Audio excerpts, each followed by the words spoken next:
Hey, and welcome back to another stream here. We got Doug Knight with us tonight, and we're just going to be hanging out in the studio and drawing, asking him questions about chiasm, and sharing the info about heading over to the Kickstarter and supporting his project as well. So let's bring Doug onto the stream. Hey, Doug.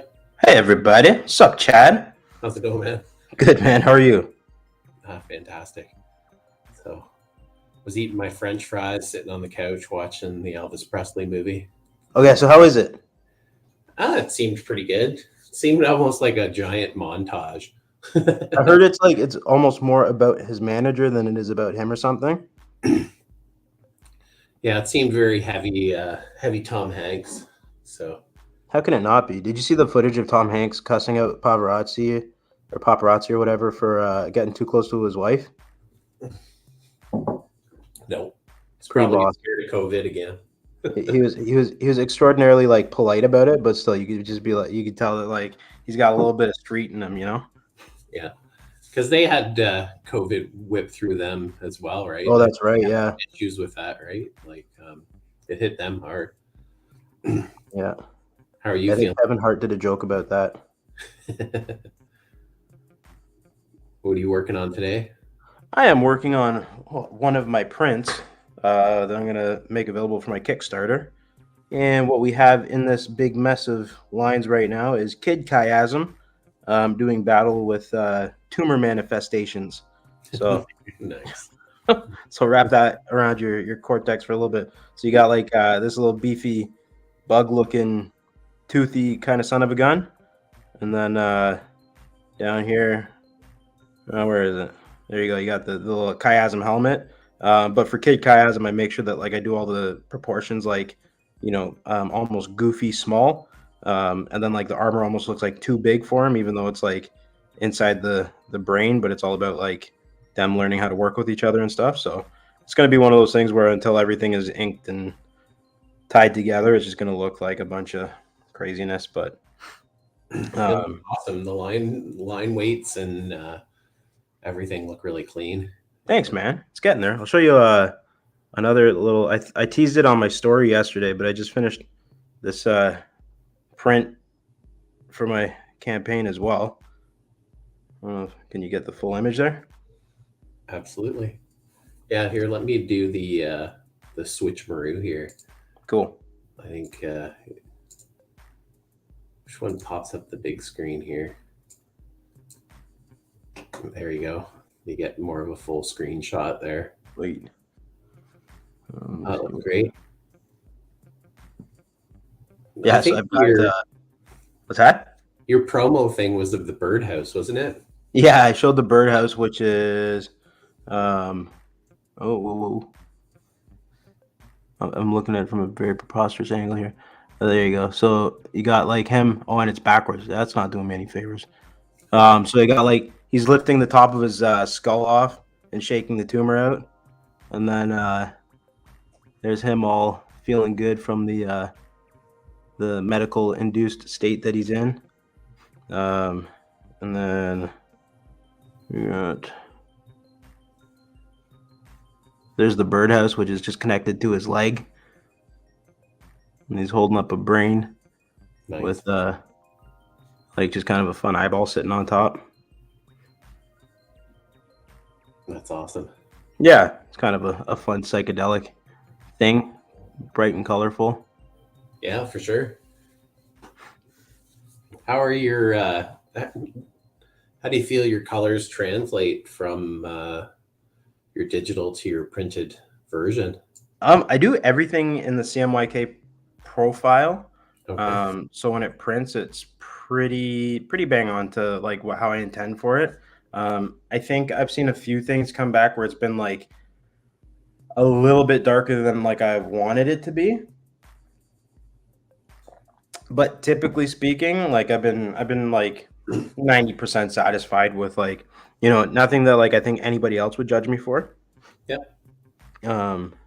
So pretty happy. I think it's just like it's starting your files the right way is the number one thing, right? I learned pretty early into like digitizing my comics to to just set everything in CMYK, because then like the computers are really good at jumping everything over to RGB when they have to. Yeah. And for anybody listening that might not understand the jargon of what we're talking about, RGB is like the way that computer screens process colors, and then CMYK is how anything printed reads. So RGB involves light sources as well as color hues and shades, and then CMYK is just how the eye perceives. So it's your cyan, magenta, yellow, and K represents black. Yeah, and you're comparing like the difference between like, what is it, like 10,000 colors to like billions of colors. Yeah, exactly. Because well, the billions of colors is because they have like elevations of light source behind them too, right? Yeah, they're Yeah. illuminated. Yeah. You know, I just for the first time yesterday learned how to calculate pixels to inches. Oh yeah.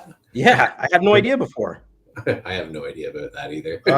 You divide the number of pixels to your DPI, Okay. and then that gives you the your inches, the pixels, like the inch amount. Nice. Yeah, so it's pretty cool. So then, a buddy of mine, Adam Lemna, he's just like, "Oh, so you multiply your inches by your DPI to get your pixels." I'm like, "You just read way farther into that than I did, but that is correct, sir." Nice.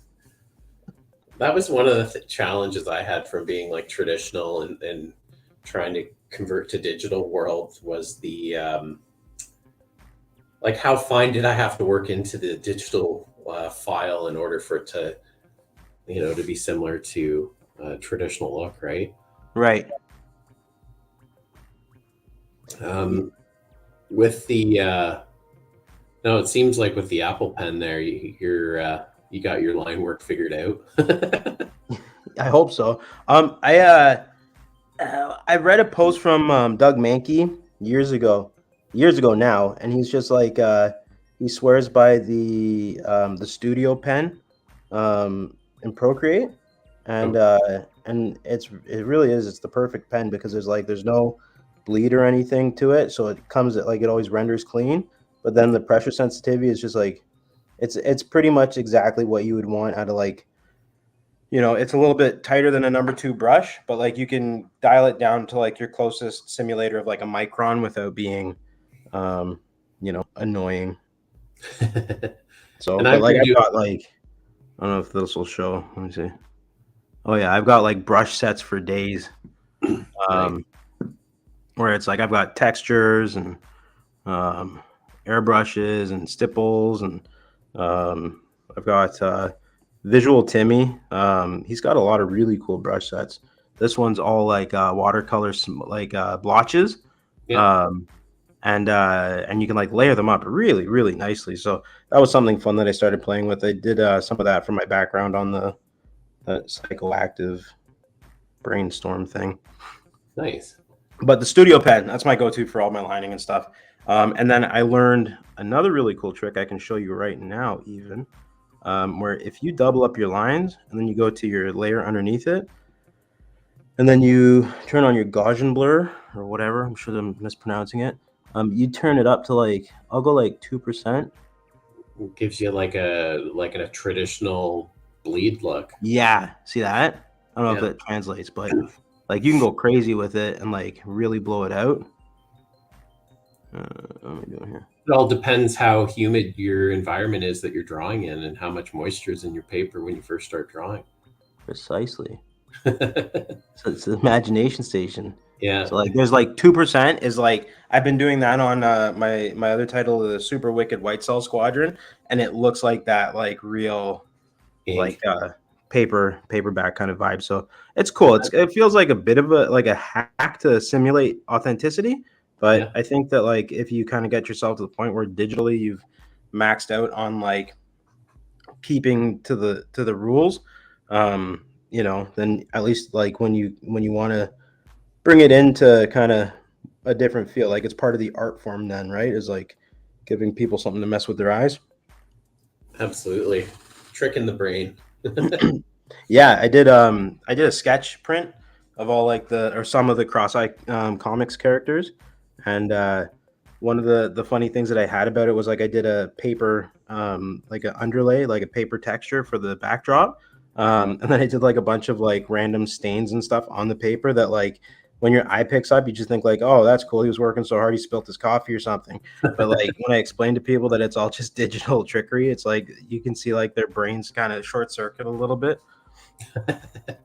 Yeah, I use that in the coloring of the book that I'm working on now for Silver Sparrow. Nice. It's just because I work in Photoshop a lot, Right. on my desktop. Then when I'm working on a tablet, I'm working on my Samsung in Clip Studio, Mm-hmm. which I'm still learning a lot about because I don't know much about Clip Studio. But I definitely know how to define patterns and stuff like that in Photoshop and how to create my own brushes. So Sick. I wanted that nice antiqued kind of worn paper look. Mm-hmm. And it's definitely a nice effect.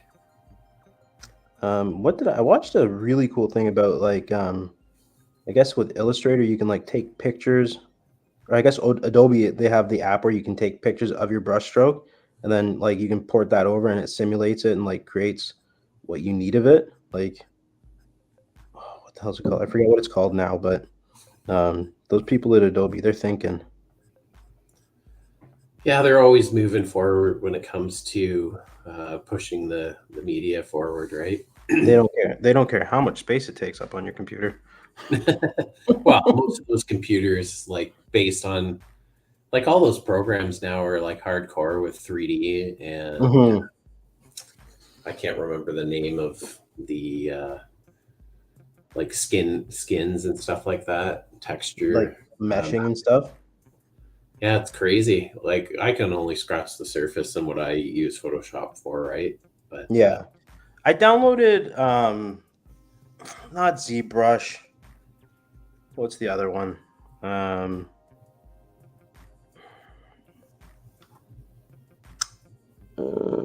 It's right in front of me, but I can't see. Forger. I downloaded Forger to teach myself 3D modeling, and I had a lot of fun learning it. But then I kind of got to that point where it's like I can spend 8 hours a night or 8 hours, a day, like figuring out how to accelerate my 3D modeling, or I can start dialing in how I want to achieve like visual fidelity with my illustrations and stuff. So the 3D modeling is on the list. It's nice to have like a bigger iPad to be able to do that stuff with. But then now that I've got like the MacBook and the Huion tablet and all that stuff, I'm assuming you have to put that much emphasis into Huion when you say it. it's like you know a that punch to the gut.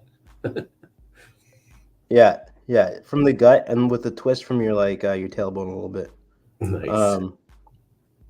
Yeah, so once I kind of get some time to open up and get some 3D modeling, that'd be really cool. Because it is cool to like see how intimately you know your characters to see if you can like sit down and translate that to a 3D model, right? Like For sure.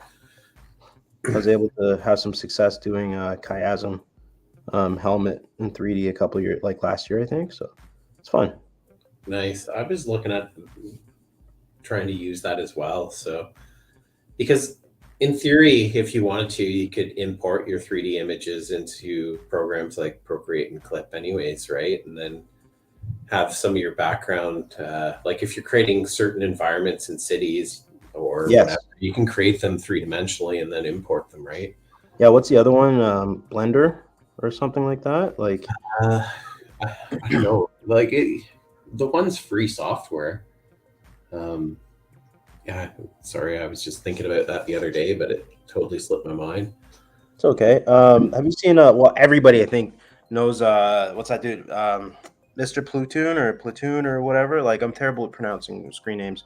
But he does like a lot of the like real quick like manga hacks for like taking pictures and like filtering them to like high grain black and white and stuff so you can port them over as backgrounds. He built a manga monster out of like a pizza, which like just taking a picture of a pizza's texture and then turning it into like a monster skin. He's really cool. I'm not familiar with him. No. No. All right. Drawing break. I'm looking it up now because he's like, I feel like there's like, especially with the indie community, like the more people that like you can shout out in certain directions, like there's just so and everybody's so accommodating as far as like you can reach out if they're like really cool and they'll hit you back if you have questions and stuff, even though like, or they just release so much content that you can learn a ton from them, right? Absolutely. Okay, Mr. Plutoons, Plutoons. Yeah, you know, a modest 36,000 following. Oh, that's just a little following. He's doing okay, that kid. They got it figured out. Some of these young kids, eh? Like, if he's younger, he's probably like 89, right? He's like, I got this thing figured out. I finally cracked the code, damn it.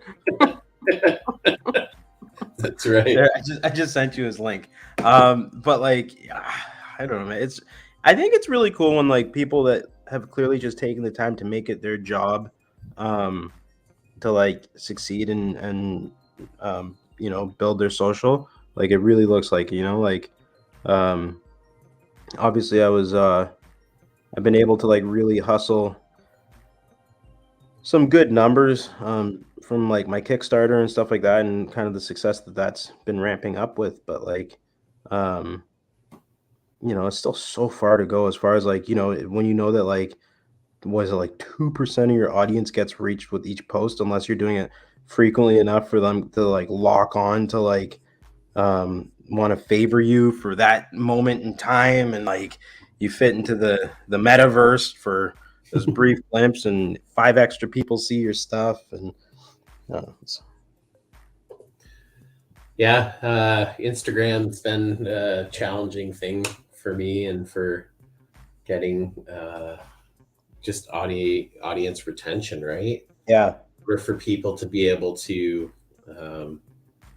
take that viewing and translate it into like almost sales or long-term followers. Absolutely. Because I find a lot of the social media aspects tends to be a quick fix for a lot of people. Yeah. And building relationships and other things like that, it takes usually time to build strong relationships with individuals, right? Yep. Speaking of that, it was on this show about a year ago that you had Liam and Mark on from Spin Kick and Lesson on, correct? Yep.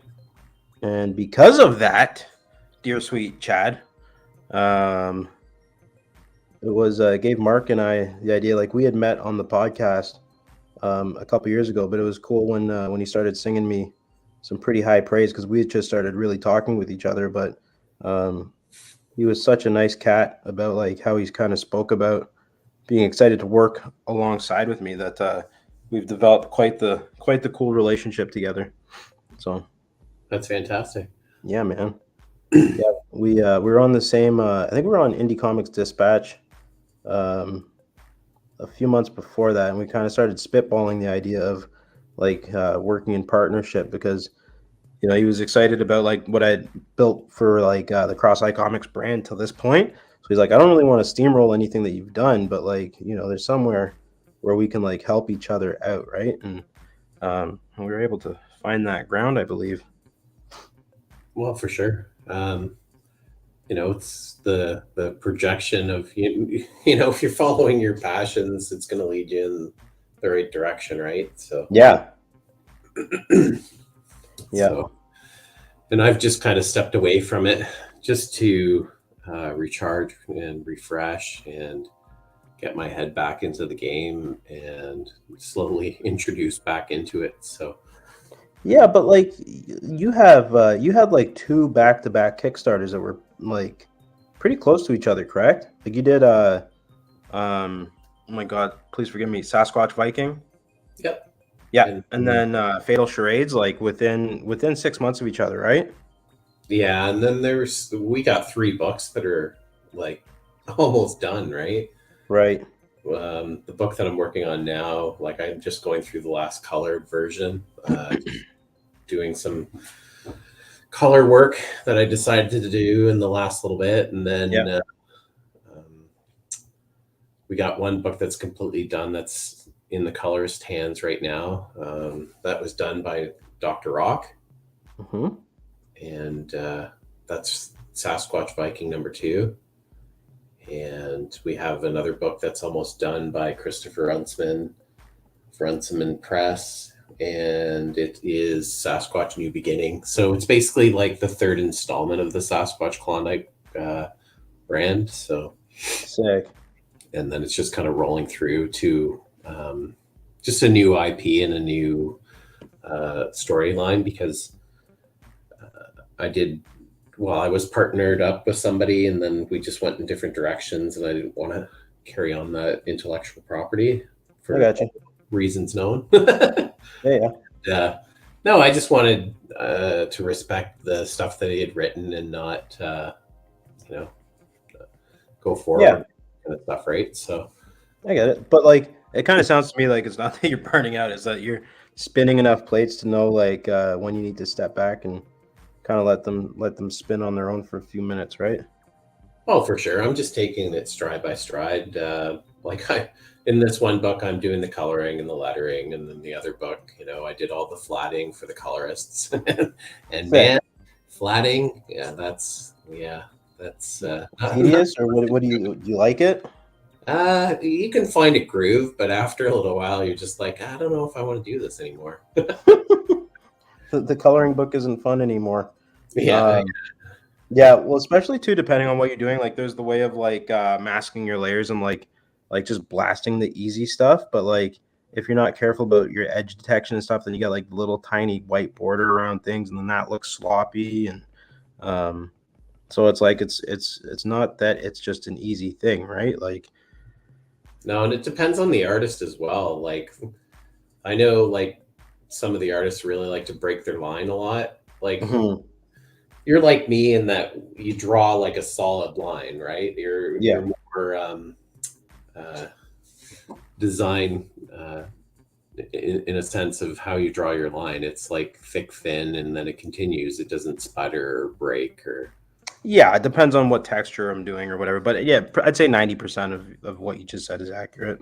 Yeah, it looks like you're lining a tattoo basically, right? So, Yeah, pretty much. Old habits. yeah. But it looks great. The line weight's awesome. So, Thanks, man. yeah. How about give us a little bit of, I guess what we could do is bring up your, here, I'll share my screen here. Let me just, is it, no, F11 full screen. Sorry, I was trying to F10 it. Don't F5 it. I'll refresh the bugger. But we'll bring up your Kickstarter here, and Mighty sweet of you. yeah, people can. How do I make this the dominant image? There, that's how we roll right here. So we have chiasm here, and we got a little video. Can we play the video? Oh yeah, I give you consent.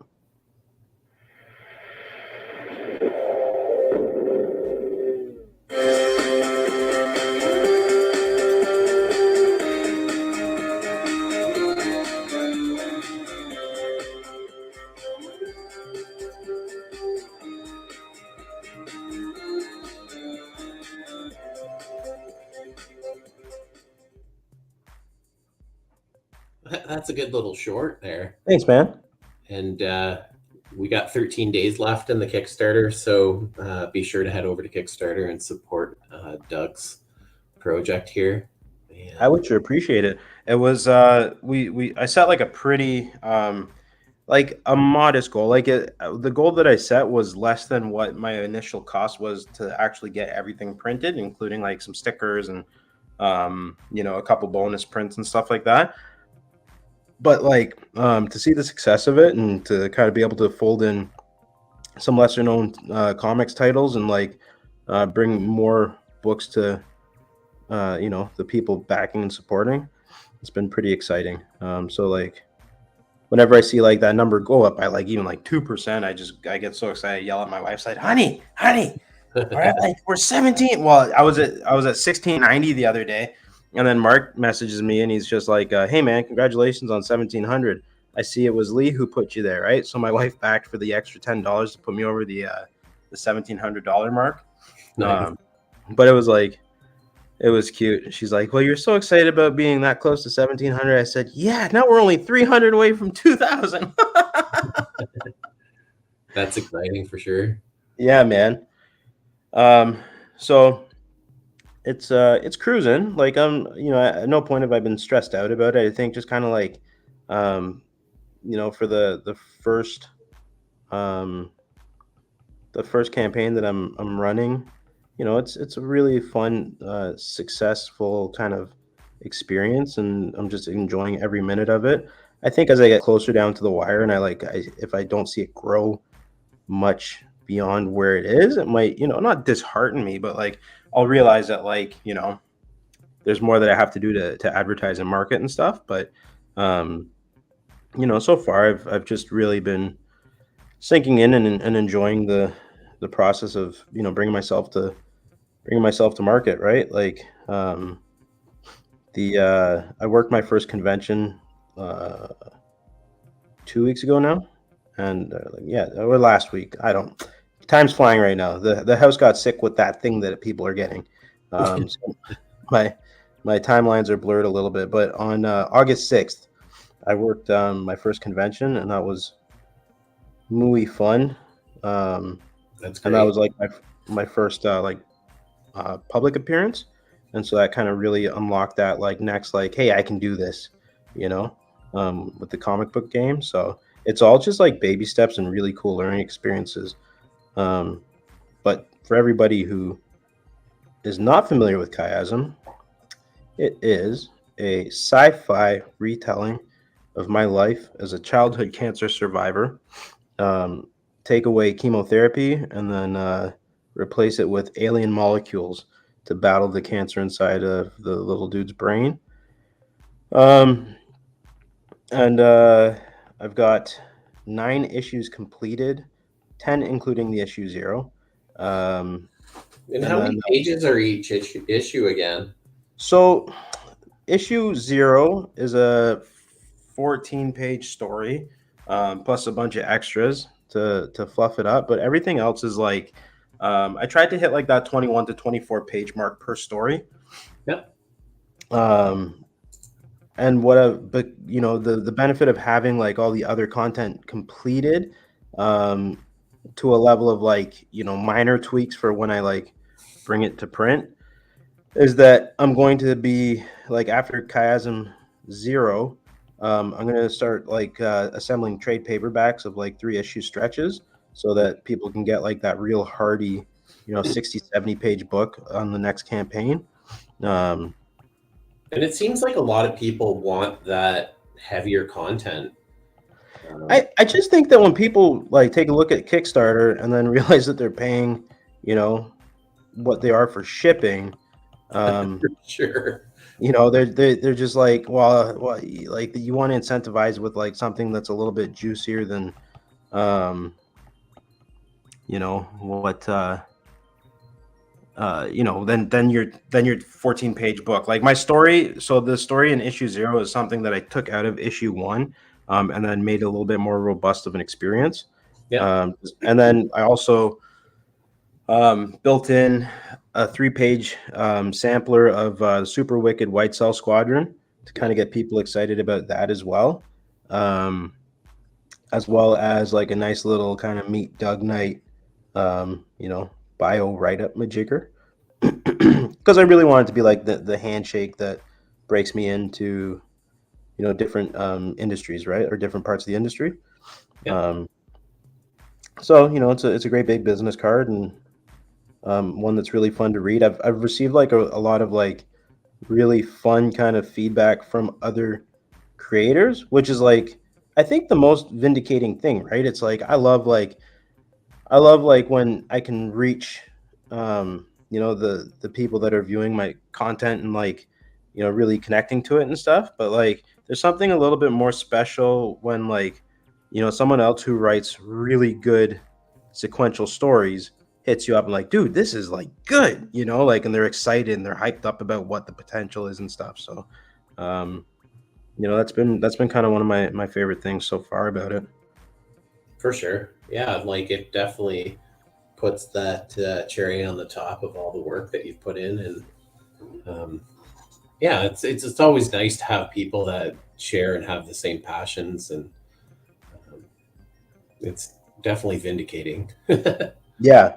And the other cool thing is like so at the convention I did my first book swap, right? With like another writer and comic book artist and stuff. And like that was super cool too. Cause that was like it's like the closest thing to like feeling like a kid that I've had in a long time, right? Where it's like, it's instead of trading Pokemon cards, like got to trade my book with somebody else and like we can hit each other up and compliment one another on like the experience of reading and stuff like that. Like it was pretty cool. Yeah, it's great. No, what was the first show that you went to then? So I worked VonCon. So that was the Vaughn comic book convention. Okay. And it was the two brothers, Bruno and Angelo, was their first year of running the event, and it was way busier than like I thought it was gonna be. It's not to discredit the work they did, like they did a lot of advertising and stuff, but like, I just got like there was a point where I was like, oh, this is some exposure, like um, I think Which is they sold. I don't want to repeat the it was like 2,300 tickets or something like that. So like, that's it. it had a steady flow. There's no air conditioning, so it was a little toasty. But I kind of like that as like my first experience too, right? Where it's like, something like really memorable about working my first convention with no air conditioning. Nice. That's right. You're just sweating, and you got paper towel dabbing your face, and Yeah, the cosplayers were struggling. especially the ones that decided to go over the top, right? Oh yeah, I my booth was beside a model, and she was dressed as Samus, and like, there was one point where I just looked over. I'm like, "You gonna make it?" But she was a trooper, man. Um, Happened at the first local show. Somebody was dressed up as Batman and like full like armor, and it's like 30 degrees out. You're just like, whoa! And he showed up in his motorcycle and everything. that's when you're just like, God bless you, man. You're doing good things here. It wasn't like a Batman. It was like a Batman.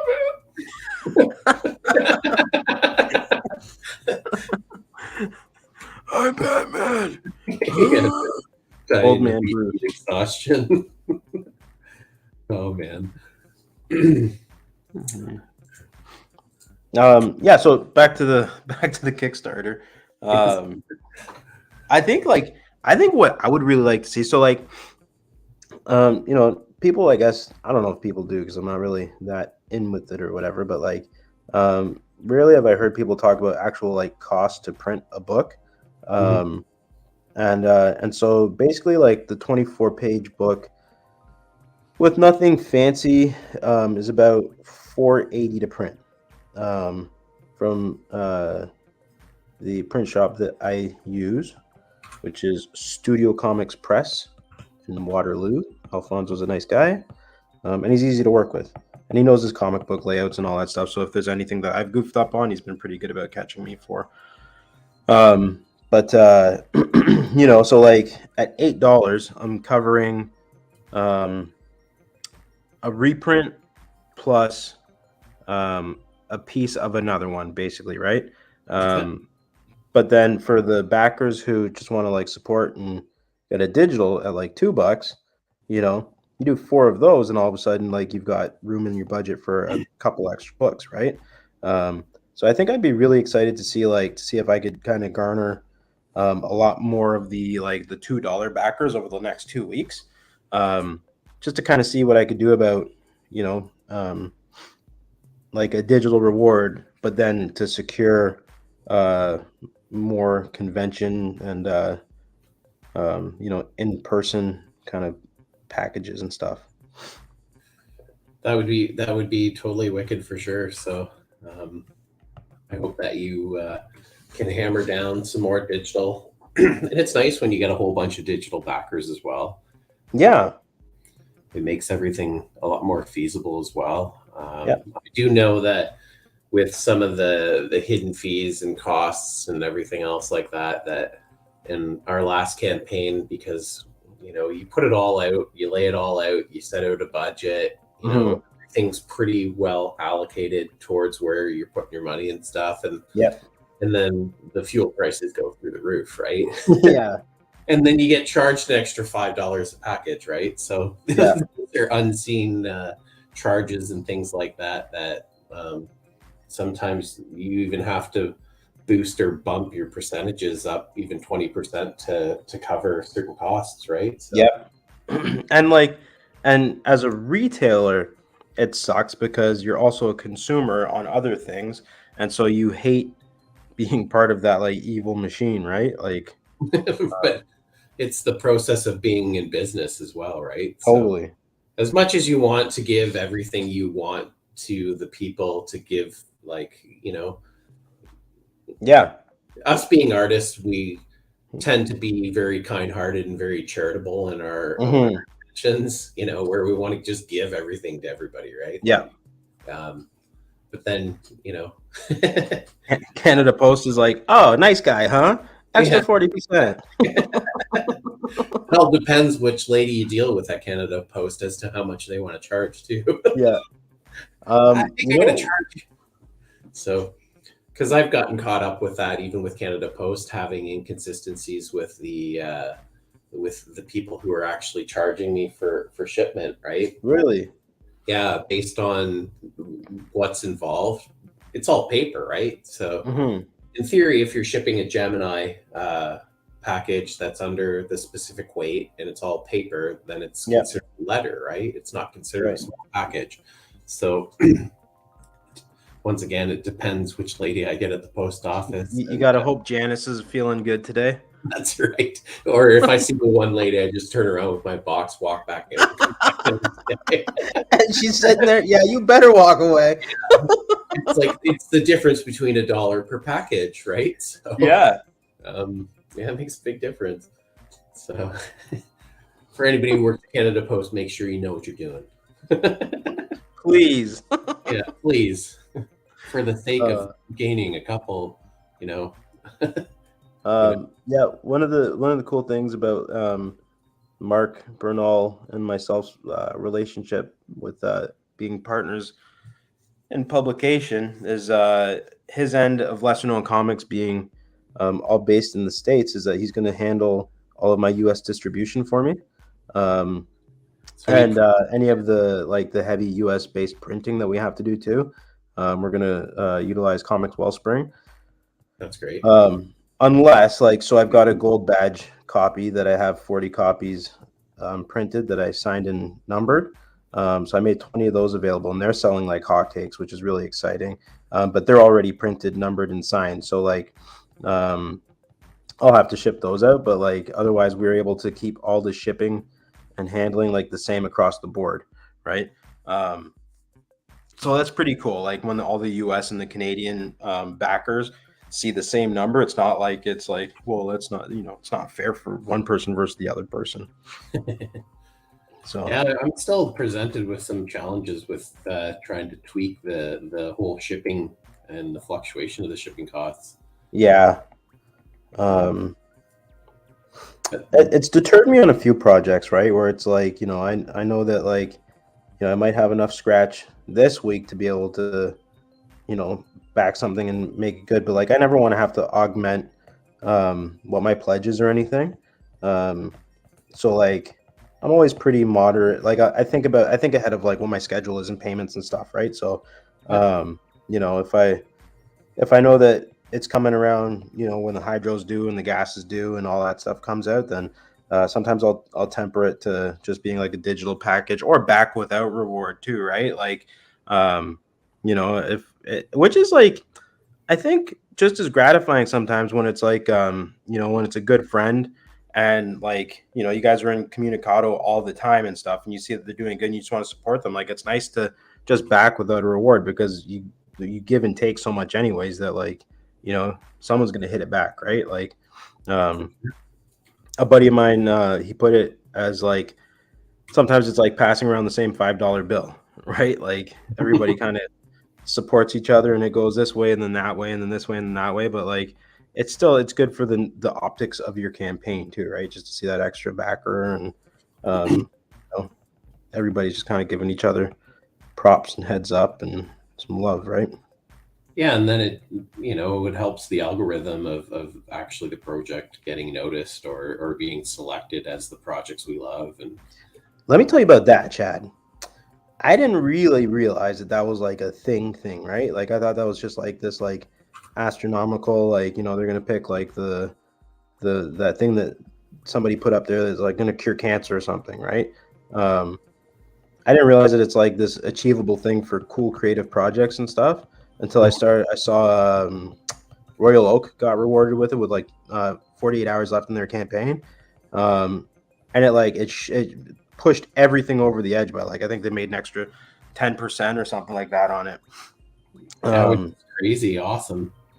Yeah, and so I'm like, how do I do this? And then Mark's like, just no pressure, but all of our campaigns up to this point have gotten there. Like, oh,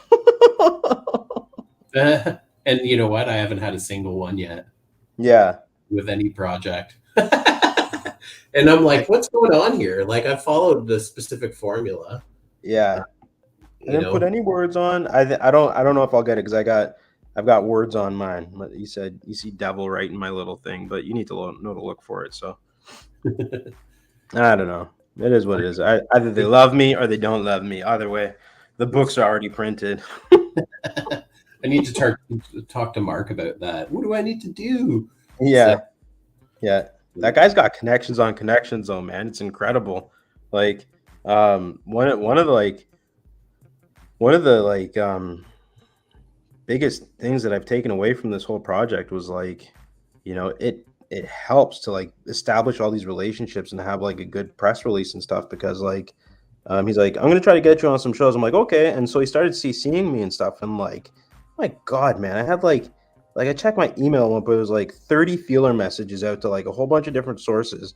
And then everybody started replying like around the same time too. And I was like, whoa, what is this? Like this so like it was really like the first time where I saw like that like media and advertising and like putting yourself out there and all that stuff like that's all part of like this third full-time job, right? Like um but really cool to learn from that and to be able to grow and again piggyback off of the connections that he's now put me through with, right?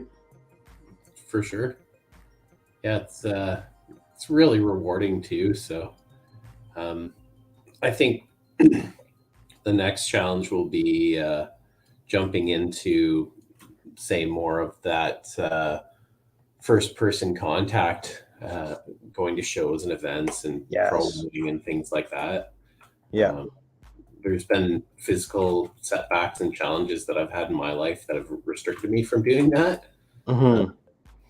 to the full extent. Because, when you're thrown into the deep end, especially in a convention, man, you got to make sure you can swim. Yeah. So, Yeah, totally. um, um I'm Yeah, you get presented. I think my craziest experience that I had at my first con was just like, um, this cat like threw all of his purchases of the day on top of my stuff, and then started like posing for the cosplay model and his other friend that he was with. Then he like, looked at me, he's like, "Take my picture." I was just like, I looked at him, I was like, "You don't want that, bro. I'll cut your head off."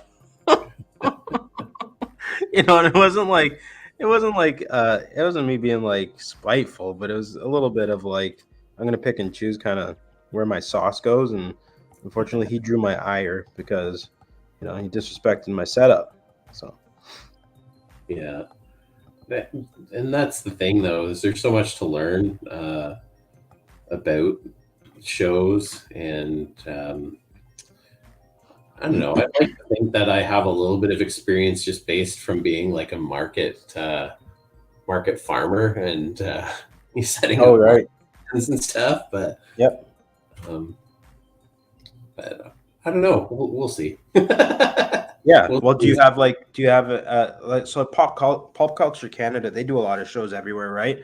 But I guess they're I've seen, I guess they don't go much farther west of York region that I've seen so far, but I haven't really I haven't looked hard enough. So I don't want to speak to that effect. But they have a few really cool shows coming up that I want to jump on, and their table rates are like beyond reasonable too.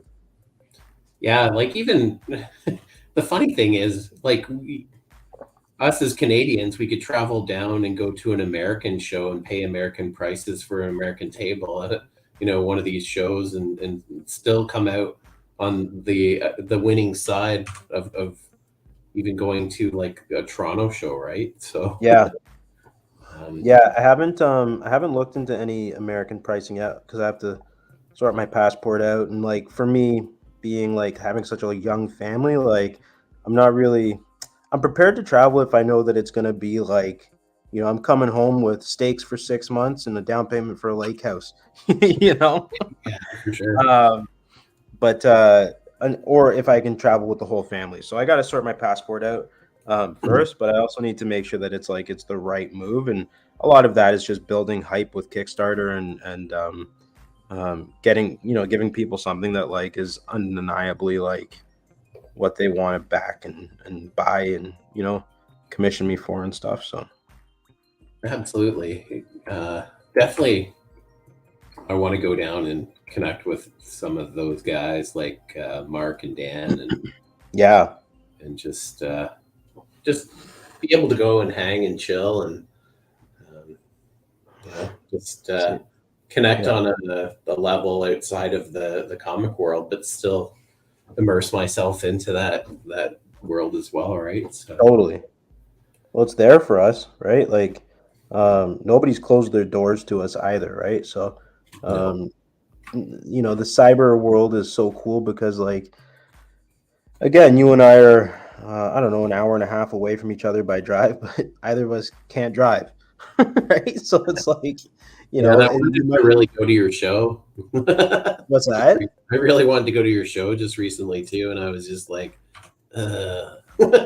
Yeah, man. But like, it's understandable, but it's like you might as well be across borders, right? Like when two parties can't drive in today's world, like it's this like it is a debilitating thing, right? Um, so when I think about like people going to the States and stuff like that, I'm just like, cool. I feel like Napoleon Dynamite, right? You're like, lucky. um, but that being said, this thing that connects us where we can have a conversation online and draw and have a laugh, like we're living in a pretty golden time, and I think that like out of respect for that, it's kind of on us to keep the positivity and how we spread that stuff, right? Absolutely. Yeah, definitely the social media aspect of it opens up a whole new realm, right? So I'm just not a very social media kind of person. I like I really enjoy physical interaction, right? Like Hmm. meeting people. Good I've handshake. absolutely. I've always Yeah. been. It's always been my go-to, right? So when you have to lean back and rely specifically on a digital or social platform, outside of that, I think some aspects are removed, but there are definitely many advantages to all of it, right? So Yep. and yeah, that's been one of my challenges I've been working on is mindset, right? Over the last Hmm. 2 years, just trying to focus on specific things to make things just easier in general, right? Like not to have to burden yourself with too much and allow life to just kind of flow and just follow what seems to be the easiest way through it, right? So Hmm. not to create your obstacles, but to roll with them. Remove them. Yeah. But we had so the show that you wanted to come to, my art show, that was back on July. My first showing was July 21st. On July 20th, my toddler broke his arm. Um, and then so like I'm in the emergency room with them. They're casting him up, and like I'm just thinking to myself like, oh my god, like gotta do this art show, right? Like, the whole time I'm just like, well, I'm prepared to not do it. Like, you know, if my little guy deserves all my attention and stuff like that, then obviously I'll give that to him, right? Like, because it's kind of like I realize that like you hit these moments in life where you have an opportunity, but like if it's not meant to be, I would much rather not permanently damage my relationship with my child and have to rebook an art show or something. You know what I mean? Like there's other people. At the end of the day, the only people that like you really want to worry about not letting down are the ones that are going to choose your nursing home. Nice. But like it's gonna be like Gattaca soon enough. You'll be walking through a scan, and if you denied, and then you get shipped off. Oh no, Mr. Knight, your children picked the sub-economy medication for you this month. That's right. So basically everything's gonna hurt, but you'll be doped up enough to not care. That's right. No, but like so like family is my first priority with everything, and then so luckily it was like my best buddy Kevin stepped up and was just like I'll take you so that Lee can stay home with the little guy, and so I had my ride or die for that night, and that was great. And then the second night, my mom stepped in, and she was just like, "No, you and Lee go do it and enjoy yourselves," because I had a lot of people that bought tickets that wanted to come support me. So like, I had this great support from my family kind of pour over to like see me through the finish line on the art show, But then it's like everything just kind of keeps coming and going and hitting, and obstacles arise. Like we got back from Great Wolf Lodge, and my little guy got sick, and then I had the convention, and I told my wife same thing. I was like, I won't go. I'll cancel. And she's like, no, I will not allow. Like she didn't let me not go and show up to fulfill my obligation there, because she knows how important like my success with comic stuff is, right? So that's great. Cool. Yeah. So I don't know if you're picking up on what I'm doing, but I like to like do like that real heavy line for my foreground images. Yeah. Just to try to pull like the important stuff forward, because I think like this print is going to be really fun just to kind of have as like an ink print, just black and white. So I just kind of want to flex a whole bunch of stuff like that, and maybe print it on something that people can color or whatever. I don't know, right? But like even just an ink print, I think is fun because it feels like you get included in on the process. That's great. So that's what I'm doing. It gives you a good raw sense of just the underwork, right? Like the ink work before the color, the ink before. Yeah. And I think like, I don't know about you, but like when you do everything like yourself, you've got like that like every layer, I find like you find ways of speeding up so that you can take care of things on the next like the next phase a little bit better, right? So like if I'm penciling just for myself, it's like a cave drawing. Like I get it down there, and then like I know exactly, like just by application and kind of repetition, like I know like my theory for spacing and stuff like that, and I know kind of like all my layouts. So when I'm inking, I clean all that out, and then I make it like as I guess visually appealing as I can to that process. But then I know also if I'm missing spots, or like if I'm overlapping lines, or if I have any like foibles there, when I go to color, I'll just airbrush over it, or I'll do whatever I need to on that step, right? So basically until you get the lettering, it's all Millhouse, right? Yeah, for sure. Yeah, I totally get that. And the drawings that you're delivering to yourself aren't as refined as they would be if you were sending them to another inker. Right. I'm like, You're not Xing out any fields for yourself, right? You're like, I'll get to it. I can't even read this drawing. Like, what are you giving me here? I'm just gonna get notes back. You could have just sent it to me in Braille. That's right. Yeah, there's some other cool stuff. Like I got to get involved with it's called Start Street Art Toronto, and it's like an initiative for people with exceptional needs who still create art and stuff like that. So I got to do bike barriers, but they vinyl wrapped my digital art onto them. Nice. So that was cool because that forced me to have to shop like a computer tablet or a drawing tablet for my Mac and all that stuff. I remember I was messaging you like probably an annoying 12-year-old. Hey, what do you do with this? You're just like, here's my links. I suggest this. It's good. Is it like this good? It works, Doug. Just shut up. Yeah, me and messaging, I'm hot and cold, right? So either because I do have a teenager, life and other things. And, sometimes I'll be there, and sometimes I won't. I'll leave my phone at home, or I won't turn it on when I'm at different things as well, right? So, just because I love that ability to just turn off, right? Chad's not here, man. Yeah, Chad has left the building. Yeah, but so anyway, so I had to teach myself Illustrator and how to work with like vectors and SVGs and like properly transferring to like really high quality Adobe PDFs and stuff like that. But like it's cool to get involved with something in the arts that I can still apply like comic book illustrations too,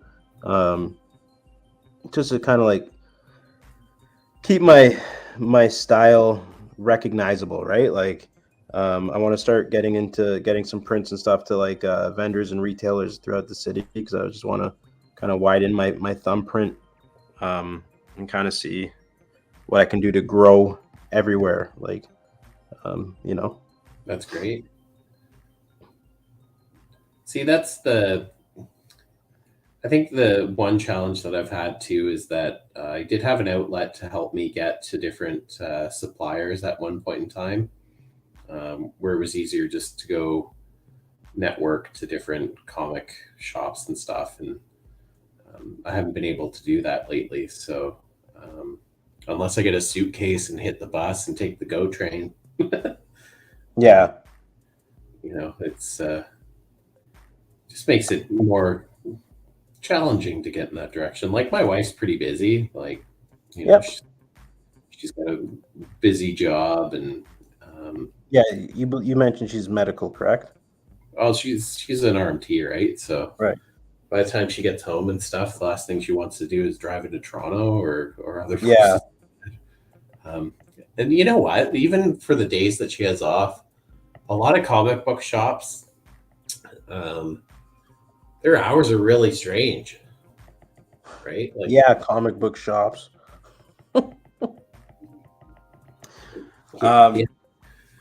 Yeah, it's on my list too. Is to start doing crawls and shaking hands and kind of I just like shaking the monkey on your back that says like you're not doing a thing, right? You're like I think at this point like I need to like I'm embracing the fact that professionally, because I'm making money selling comic books that I created and that I'm making them and that I've spent hundreds of hours creating now, that like yes, I am a comic book illustrator. You know what I mean? Like and so like when I walk into a comic shop, I have every right to be there, even though I'm not like I don't have a stamp from a major publisher on me, right? Like, and it's just about like getting the confidence and developing the yes I can mentality, right? absolutely. And I love doing that. I love going into shops and saying, yeah, I'm a creator and this is what I do and these are the books, and I think it's great. And I think it's good to kind of form those bonds and those networks and those connections as well. So, because those are the guys working the front line, basically. Totally. Um, And like at the end of the day, like who's gonna sell you harder than the person that's like just super stoked that you live 5 minutes away and that like you came in and you're a good dude and your work is cool, right? Like, um, so that's it's on my list of very near term things, and so that I can go start doing pop ups and building relationships and stuff that way. yeah, I met some of the coolest fans too. Like I'd be uh, at a specific place and just started chatting up and talking about being a creator as well. And the guy bought my books and wanted to take a picture with me and sign the Yeah, book and stuff. And it's rewarding and fulfilling at the same time. And um, just even though I want to be specifically draw specifically for myself, yeah, it's just awesome when somebody else really respects and is truly inspired and excited about the stuff that you're doing. yes, I agree with you completely. The I think one of the other cool things is again like in that magical bag of Mark connections. Um, I've been I've been put into contact with like a ton of really cool artists and stuff that like want to work with me, and uh, just to start getting like the interest of like someone saying like, hey, would you take the time to like to sketch up some concepts because I'd love to see your interpretation of this, and like I would love to work with you, and we got to figure something out and stuff. And then all of a sudden it's just like, whoa, whoa, whoa, whoa, whoa, whoa, whoa, whoa, these people, they like me. Whoa, whoa, whoa, you know what I mean? Like there's this like kind of like pinch me moment where you're like, I got this opportunity now to like create content with other people through their vision, and I think I'm just really excited um to do that as well because you know it's kind of like when people are looking at your portfolio for major projects, they want to see that you can draw cityscapes from different perspectives as well as crowd shots as well as intimacy as well as action. Like they're not just looking at how good you can draw a butt, right? They're looking at everything. And to know that like sort of I'm starting to hit those notes, and people want me to get involved in that, like that like knowing how to play with others nicely is just as important. Like one of these conversations that I had was like, you know I'll do everything for you. I'll draw it, I'll ink it, I'll color it, I'll letter it. Like, you want to go full all in with me, I'll go all in with you. And then Mark was just kind of like, well, like that's really cool, but like how do you feel about us inviting another colorer onto it, or colorist or color technician or whatever you want to call them, and then having and then we can outsource the lettering to somebody else. And like I didn't even hesitate, I was just like, that sounds great, what I mean? Like it's so cool just to get your thing somewhere, and then like give other people an opportunity to contribute, and just to see like how you look through other people's hands too, right? Absolutely. Like I think right now the reason why I'm just kind of working and clicking and kind of working on different aspects of the books is just to make it more cost effective as well, right? Mhm. Um, until there's a little bit more capital and more revenue rolling through for the books. Yeah. But at least we have that ability as well. Yes. Yeah, I can see the advantage of um, diversifying your playing field, right? And having the Mhm. ability to have that option is fantastic, right? And also to let go of the paddles and just let it happen, right? Because you might find a beautiful relationship with somebody who colors your work, and you're just like, wow, like Yeah. that's awesome, you know? Yeah. Yeah. I got to color the ink of a dude that I do strips with twice a month.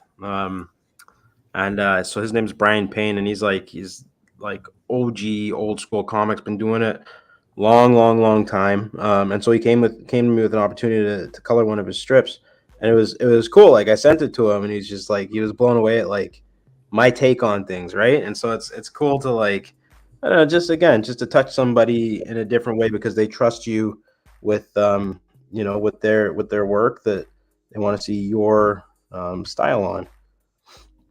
Yeah, that's awesome. That is awesome for sure. I've been getting commissions, but it's more commissions for my my painting, Yeah.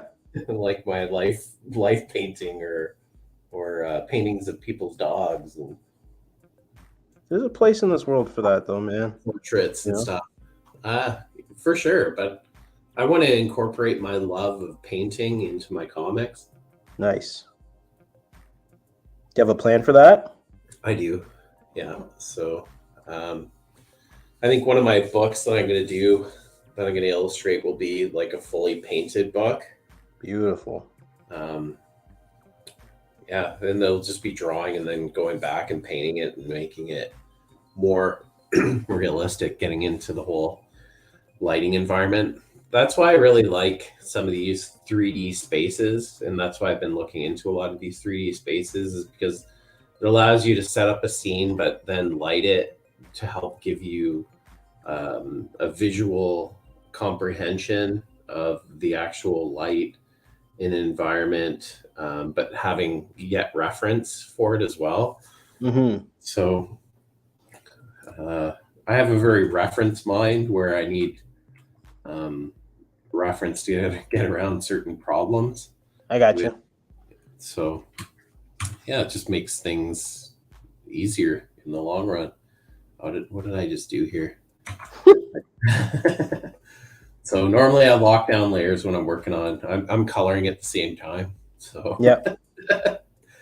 And then when I get talking, so Yeah, that was one of the things that I had to learn about is locking my layers in Illustrator and stuff like that. And I feel so funny when I talk about that stuff because I know that people who have half a mind or like who have been doing it through school or whatever, they're just like, this guy's a dumb, But like, I'm also proud of the fact that like I took the initiative to teach myself these things, right? Absolutely. Yeah, it's pretty rewarding though. Like I've been using Illustrator and Photoshop for a while, and I don't know jack shit when it comes to the software and the abilities of some of the techniques that you can use in the software. Like it's unbelievable. Some people are just like pulsating brains of like, they're just the workflow and their efficiency too. Yeah, like just crazy. I think kind of the interesting thing too is it's like so because Illustrator is like the vector brushes and stuff like that, like everything can be you can put it on a billboard, right? But like the brushes in Photoshop are so much nicer because they're pixel based, so like you can get like your real nice like airbrushes and stuff like that too. So I'm still figuring out like what I really like from Illustrator as far as like workable brushes without having to kind of resort to like a cell shaded effect, Yeah, I love texture. Yeah. Like for such a long time I had troubles even putting together an illustration because everything required texture. Right. So my challenge was to make everything relatable and understood with using the amount of texture that I wanted to create. And I never really found a proper balance with the traditional illustrations I used to do, just because I wanted to texture the shit out of everything. Yeah. More fur, more dimples. This needs to be dustier. Texture here. So, like, I could show you probably 2 older examples of me just trying to texture stuff and then working on a textured surface and then painting an illustration from a textured surface. Oh, I got like an old painting from 2007, and it's like a textured bit, but it's like this kind of stuff. Oh, cool. But it tells the story so much more, right? Like, Yeah, but it's painted on what's called is this no, I did like what's called a cracked canvas texture. Mhm. You can use plaster and PVA glue, and then Oh man, it spread your reminds me of Art plaster on Attack. and then crack it. Yeah. So, but then there's oil and Sharpie and just other stuff, right? Love it. Oh, I can't Yeah, I did. I went through a phase of, well, it's not that I went through a phase of it, but like I love painting on skateboards. Um, nice. but a lot of that has to do with, time and having broken skateboards or whatever to work on. So, I think I'm at a drought until my kid starts snapping his skateboards. Yeah, I got a skateboard that's painted in the front. I painted another skateboard, but I gave it away as a prize, a door prize, Nice. at the last comic convention I went to, and that was just a Yeah. local one. So, Sick. which Yeah, I learned when I was apprenticing. There's a couple dudes that I learned under, and they were crazy with. They would just get like any board shaped object, and they do something insane with, whether it was wood burning or cutting out the grip tape or like acrylic painting or like airbrushing. Like it's just like you realize it's just such a fun shape. absolutely. I've always loved skateboarding too. Like I was a skater when I was younger too, and that's yeah. We made our own fingerboards, and Nice. I was always custom painting people's like skateboards and guitars, and yeah, like I was Yeah. the go kid in the neighborhood. Hey man, I want this on my board. We couldn't afford like the Tony Hawk boards or the Steve Cavallero or the Yeah. Hosoi boards and stuff, and everybody was like, "Yeah, come over here, and I could paint you like the Tony Hawk or Pal Peralta or Yeah. whatever." Right? So, You know what I love is that like if you know skateboarding, yeah, because I understand where you're coming from. I dated myself, and because that was your go-to, you dated yourself based off of like popular skaters that we still remember from our childhood. that's right. But it's like, kids would hit you like I'm pretty sure like even Nigel Houston's like, past tense now, right? But like I guess he's still pretty relevant, but it's so funny, like the Steve Cabs and stuff. Like, how many people saw Steve skate at Vans Warped Tour and stuff like that back in the day, right? Yeah. Yeah, and he was like a wicked street skater, right? And that's the Yeah. kind of skating I did. Was I was more street. Like I wasn't ramp because we just didn't have any ramps around. So we were Yeah. all out like sliding and grinding and whatever kind of foot tricks we could do, right? Yeah, Flipsy Who's It's.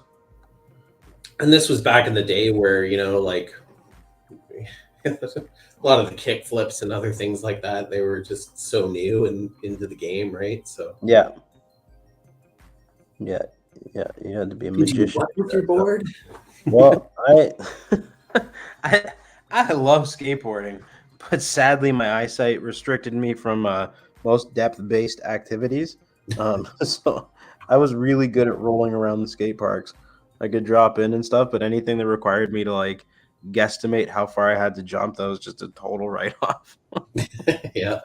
Uh, I used to do some gaps. Like I was a good ollier, so people like I used to do these gaps. I was the only kid like in the neighborhood that could gap the bank, like, and it was like the bank parking lot, and then there was like Yeah. this 8 foot separation, and then like a 8 or 9 foot drop down into Yeah. the back parking lot. And I was the only guy that I knew in the neighborhood that was able to actually physically ollie over the gap and drop down and land it. Sick. So, Yeah, exciting. we in Uxbridge it was the bowling alley. So we all used to congregate in the bowling alley parking lot, and it was like also the only place downtown Uxbridge that offered shade to the youth. So on like scorching days, it was the only place where we had to go like not be vandals somewhere else. And And it was so funny when people would just get cheesed off, and like convenience store owners would come cuss us out for skateboarding in the back and stuff like that. And like, it's like, but it was Uxbridge. Uxbridge had very few things for youth to do when we were growing up there. So the bowling alley gap was like infamous. Like anybody from the early 2000s can attest to the fact that the bowling alley gap is probably like, I would probably venture to say that there was like probably like weeks of times where we just spent all of our time there, and that same convenience store owner would like upcharge everything for when going for drinks or something. Skaters. Yeah. I want you little pricks off my property. Yeah, but keep spending all that money. That's right.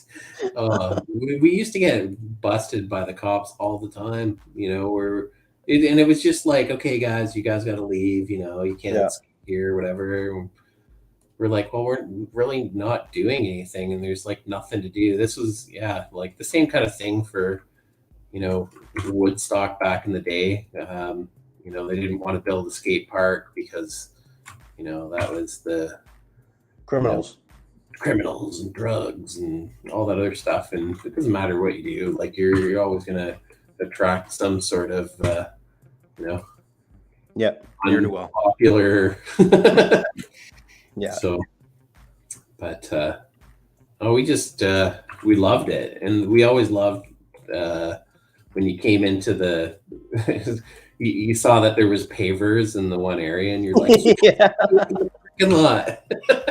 Yeah. I'm not going to case my bearings for 2 sweet weeks. Yeah. Oh, yeah. Nothing like going for a skate on fresh asphalt and stuff like that, and you're just like, yes. Yeah, I used to, when I did my tattoo apprenticeship, I had to skateboard to the bus and then take the bus downtown. And then I'd have to skate from Union Station to Yonge and Wellesley. And so at the time where this event occurred, I was carrying all of my equipment in like a gun case. And then I had a cooler full of fruit that I had to tattoo as my homework. Nice.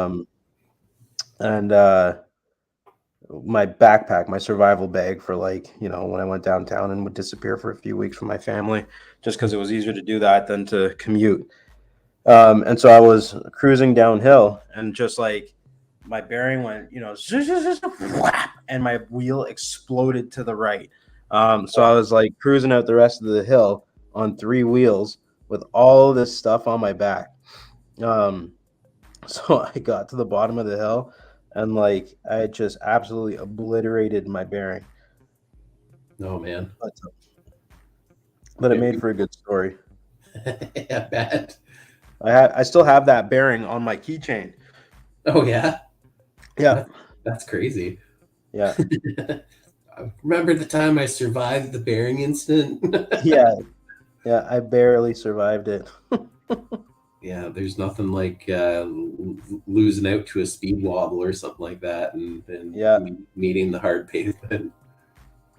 Yeah, I had another incident on that same trip downtown where I had to slow myself down on the hill, and I put my foot down, and like the speed grabbed my shoe and like yanked my foot behind me. But I guess I was wearing pants that had seen better days, so it blew the whole seam out of the crotch. So then I had to ride the bus all the way downtown trying to cover it up with my backpack. Like it was harrowing. Oh, yeah, for sure. Yeah, even if you had like emergency tape, you could do something, right? But Nothing. I remember, and when I did my apprenticeship, like you want to talk, like I gave my life to like being available to work that. So it's not like, tattooing is an unrecognized trade, so it's an unpaid apprenticeship. So like everything, like my parents were buying me bus passes. Like it was truly like probably the most unpaid artistic part of my journey so far. And like I got downtown, and I like finally survived my way to the shop, I remember going to the office and I was just like, can I please borrow like $30 so I can go to the surplus store and get some pants? So I had to borrow $30 to go get pants. Like, but like, oh, fuck, such a good story. Like, because you can look back and laugh, right? Like, there's nothing in this life where you have to be subscribed to guilt or like grief over silly things, right? So No. I like that whole thing that you're carrying your tattoo equipment in a gun case. well, it's because it was it was foam, right? So it was all protected and stuff. And I'm like the biggest proponent for never using the word gun in association with tattoo machines. I mean, especially now they all look like vape pens, basically. But yeah, so it was always funny. And I even knew to the aspect of like, hey, Doug, what kind of briefcase is that? It's a fortified armored case with high density foam on the inside. It's a gun case, Doug. Just say gun case. No. Nice. That's hilarious. Yeah. Oh yeah. Meanwhile, it's in the shape of a gun and everything. Yeah. If it looks like a gun case and it smells like a gun case and it says Remington. That's right. Yeah. Within Remington and his like slogan, "We love our guns" or something. Yeah. Oh man. So that's but yeah, I don't know. It's been cool, and I think that like the more fun that I have kind of getting into the flow and locking in all the cool tattoo experiences into the comic book designs and really merging those lifestyles together, it all kind of feeds into that. Like I was meant to be wherever I was, whenever I've been there, sort of thing. So, yeah, it's good. I'm enjoying it. I'm enjoying every minute of it. That's great, man. It's it's an inspiring story, just about your journey and like where it's brought you and where you are, and it definitely defined us, right? As people, going through those experiences and definitely coming out on the winning end of it, right? So Heck yeah.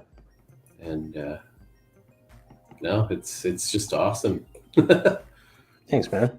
We're definitely on the winning side, man, when we got beautiful families, and we're drawing every day, and Yep. we're getting to meet and connect with people that are that have the same passion as we do, even though sometimes they can be few and far between. And that's another thing too with the social media is it's actually allowed us to connect with people with those interests, right? Yep, totally. You can follow a hashtag and you'll likely meet somebody that you've got similar interests to. Yeah, because I found too growing up, and even in a smaller community, that there always tended to be a stigma associated to wanting to be an artist or to try to make a living or lifestyle as an artist. And so you had a lot of people that wouldn't head in those directions, right? So, Yeah. They almost stayed away. Like it was, no, don't go into art. I got you. Yeah. I was very fortunate. My parents were always super encouraging about it, to almost to a detrimental point, right? Where it's like, well, you're doing good, right? It's like, no, I have to get like a job to be able to afford this job so that I can turn this into my job. Like, but like, I really have been so nurtured from my parents like my whole life, and I think a lot of that just like they saw what I went through as a child with my cancer, and they're just like, wow, he's here. We got some beautiful grandkids. You know, let's just uh, let's just be thankful and encourage him just to enjoy some happiness. And that's fantastic, because not everybody gets that same treatment, right? So No. that if you have a passion, make sure to follow it, follow your heart and where it takes you, and that's usually the path that leads to the route of, I guess, the most happiness. Get a Yeah, lot for sure. got a lot of people that fight against the current all the time. They're always trying to get or do something specific that goes against even their general inkling of where they want to be and who they want to be, and right. So like look at Jim Lee. He's like that story, right? Where his parents wanted him to go to school to be a doctor, and he's like, no, I Mhm. want to draw. And there's Yeah, so many stories like that, right? yeah. They I wonder if he went back to them and everyone was just like, "Hey, I got a backpack named after me now." That's right. They're they're like, "Oh yeah, is it a PhD?" And there's a lot of stories like that. I've come across quite a few, where people weren't very supportive of um, their children's choices to go into specific art fields, and then they're all on board. After a little while, they're like, "Oh my god!" Like it ended up being this amazing thing, right? And I think Yeah, if you have a tendency to follow those passions, you're definitely going to invest more time and energy into those passions as well. And just going to seem easier in the long run, right? totally. My Rather, go ahead. oh, no worries. So I was going to say, just rather than, after 20 or 30 or 40 years of a lifestyle that, all you've been doing is cutting back, trying to follow the direction, and everybody else is, you got to do this and you got to do that. You have to Yeah, go here and you have to go here, rather than just, follow your own guidance. And you realize that, man, I spent 40 years cutting back, and now I'm exactly where I want to be and where I should have been, years prior. But, and that comes with like that whole statement of enjoying the process and enjoying the journey, right? So, hmm yeah, for sure it does. The one of the funnier things, like, so because of my vision, I can't drive. We've touched on that already, but like, my dad is like he always, since like day one, has like been adamant about being like so sure that he's gonna be the one that drives me to like all my conventions and stuff like that. Now, like moving forward, and like my whole life, he's just like, just wait. You won't be able to drive, but like, I got your back. Like, I'll drive you to all your shows, right? And as like a youth, it was always like really exciting, um, until the other week when I worked my convention, and like it was so cool to have him by my side and stuff like that. Like it was totally like it was a fulfillment point for both of us. But he's like, he messages me the day before. He's like, "So what time you got to be there?" I said, "Well, you got to be there at 7 to set up." And so because it was in Vaughan, it's about an hour away from me. yeah.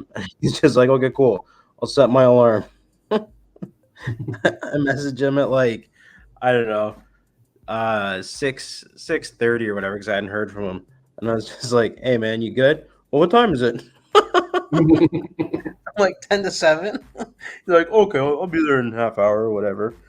So he got to my place and like 7:30 he was at my place. Got to the convention by like 8, 8:15 or something. Like nothing where it was like it set my day off. And I'm really good about rolling with the punches and stuff like that. But inside my head, I'm thinking like, this dude wants to drive for me. I have to work on his schedule, man. You got a driver that's like having a nap, and like my dad's not the one to trifle with either, right? When you're out in public and stuff. So like, I can imagine it's just like one cheeky like um collector of paraphernalia flipping off to him one time and just being like, I'll be the first comic book artist that's canceled because his dad beats somebody. You know, like Todd McFarlane's dad was like the nicest guy who worked every convention and like shook everybody's hands. And like I hung out with him for like 2 hours at the McFarlane Toys booth one year and like all that stuff, right? But like my dad will be the exact opposite. Like if you see Phil Knight anywhere around the Cross-Eye Comics booth, just keep walking. It gives you like a stare down as you're walking. Yeah, yeah. Doug's really nice, but his dad scares me.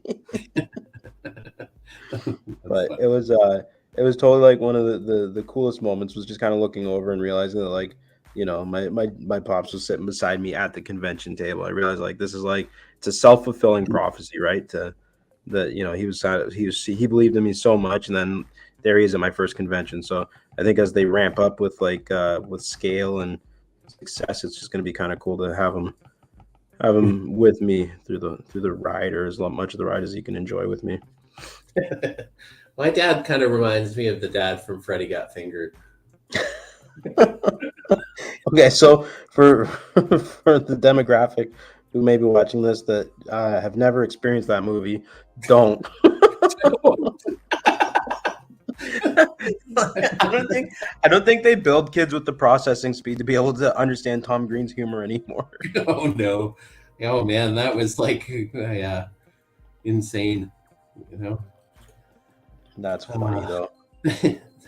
But he fits all into the whole skateboard the talk and genre. Yeah. So because he was big into it. So yeah, did you watch Laugh Out Loud Canada? I'm just trying to stimulate my mind whether or not it sounds familiar. The one where the comedians get put in the room for however many hours, and it's like whoever laughs last, or last one laughing, or whatever. Last one laughing. That's what it's called. It sounds familiar. Like when was this? When was the show? Earlier this year, I think it like premiered. Like I saw it on Prime in March. Okay, so definitely not. Okay, so it's all these comedians are in a room, and it's just like whoever laughs last wins a bunch of money for their charity.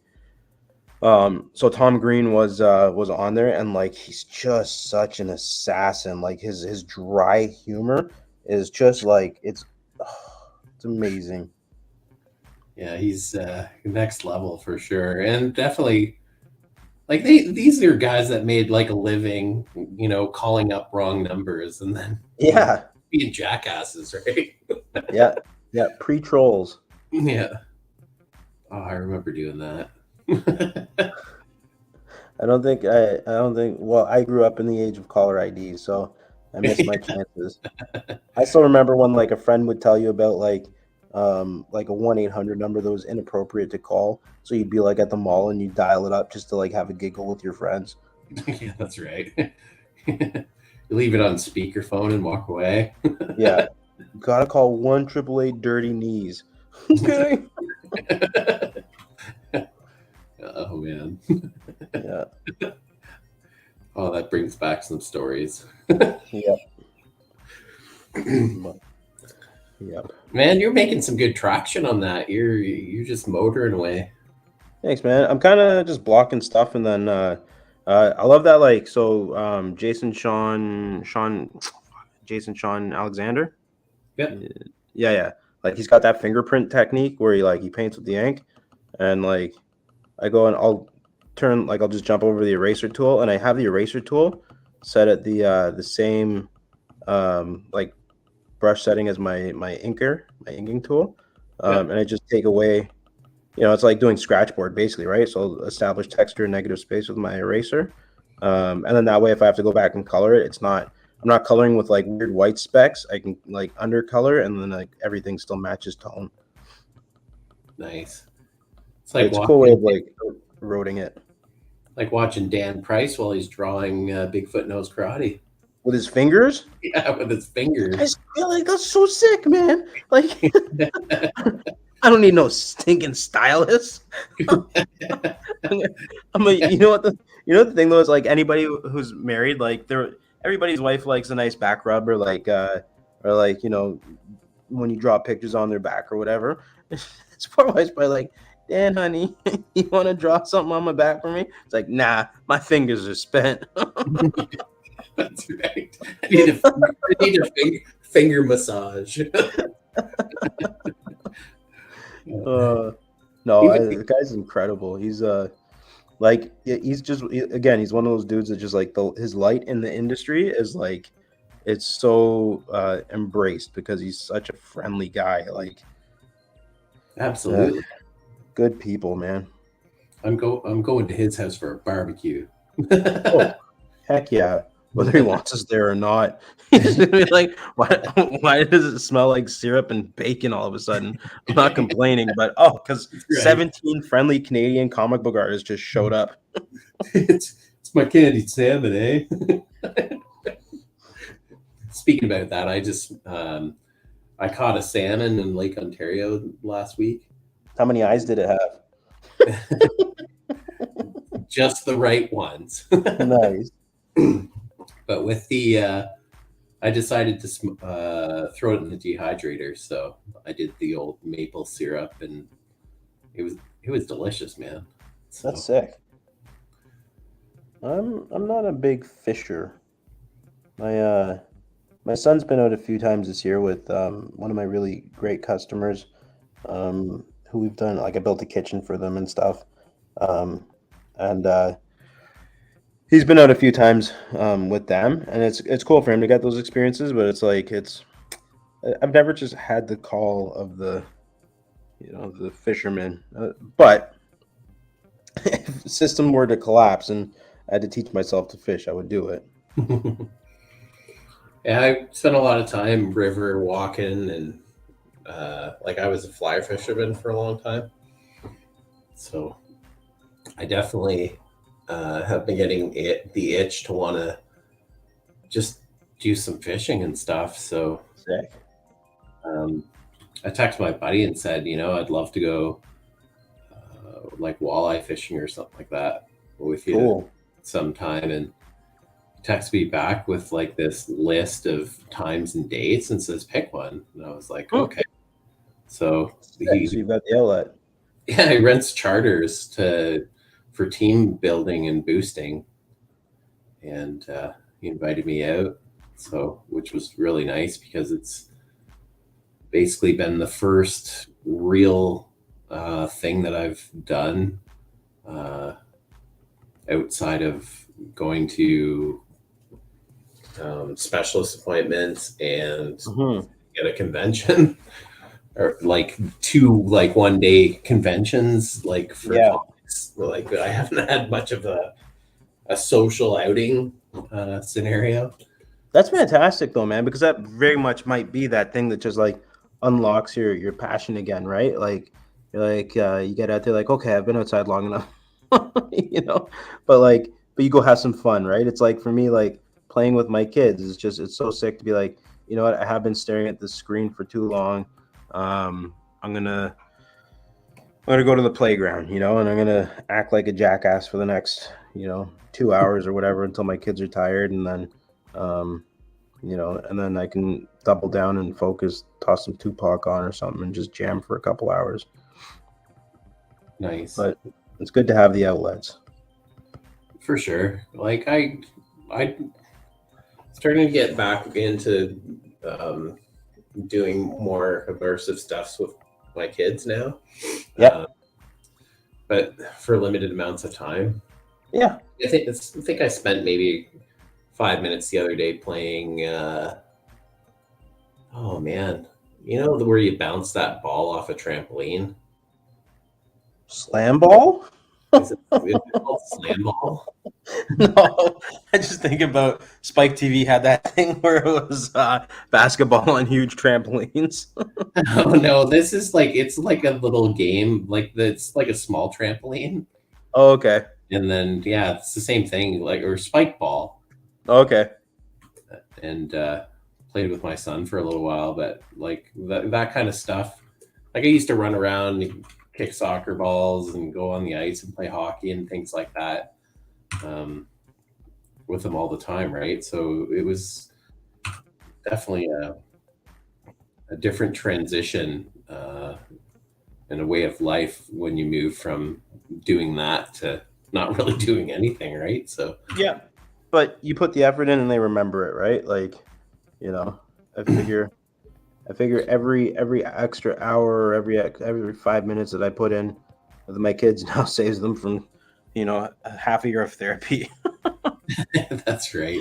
And I thought that fishing would be a great way to connect on a very um, naturalistic level as well, where you're out, uh, you're basically out in nature, and gives you the time and the ability to sit and just chat and enjoy one another's company. I think that's definitely going to be an outlet.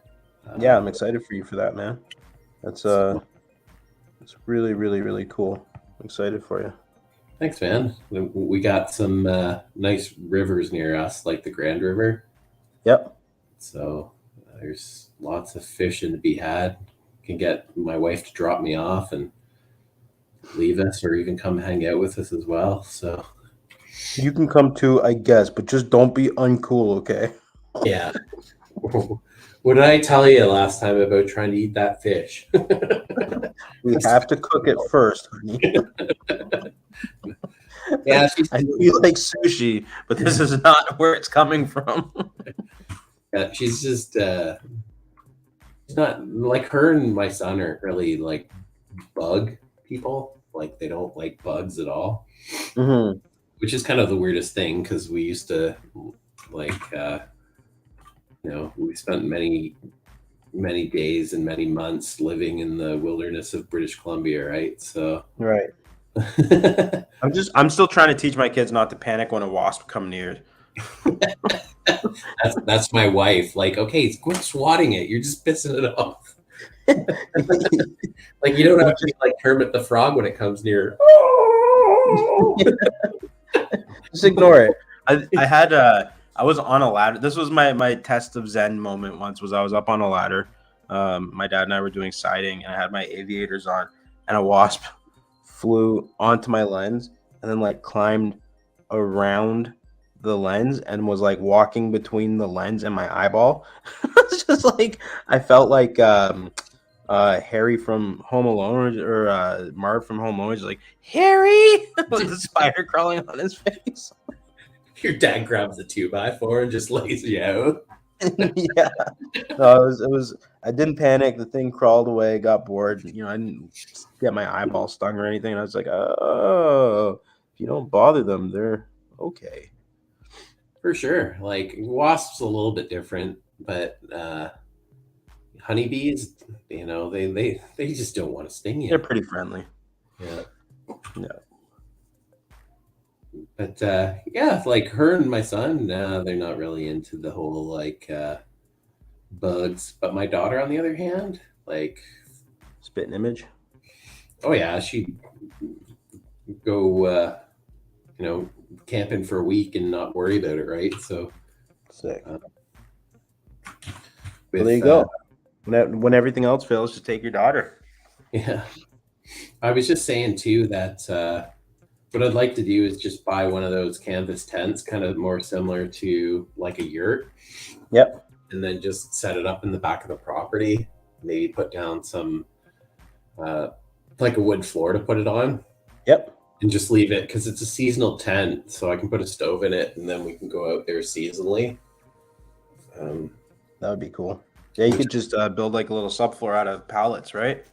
Oh, we got tons of pallets out back. There's probably about 30 pallets sitting in a wood pile out back, so which would be perfect. Are any like viewers from like the southern Midwest or anything? They just like, well, this conversation just got real Canadian.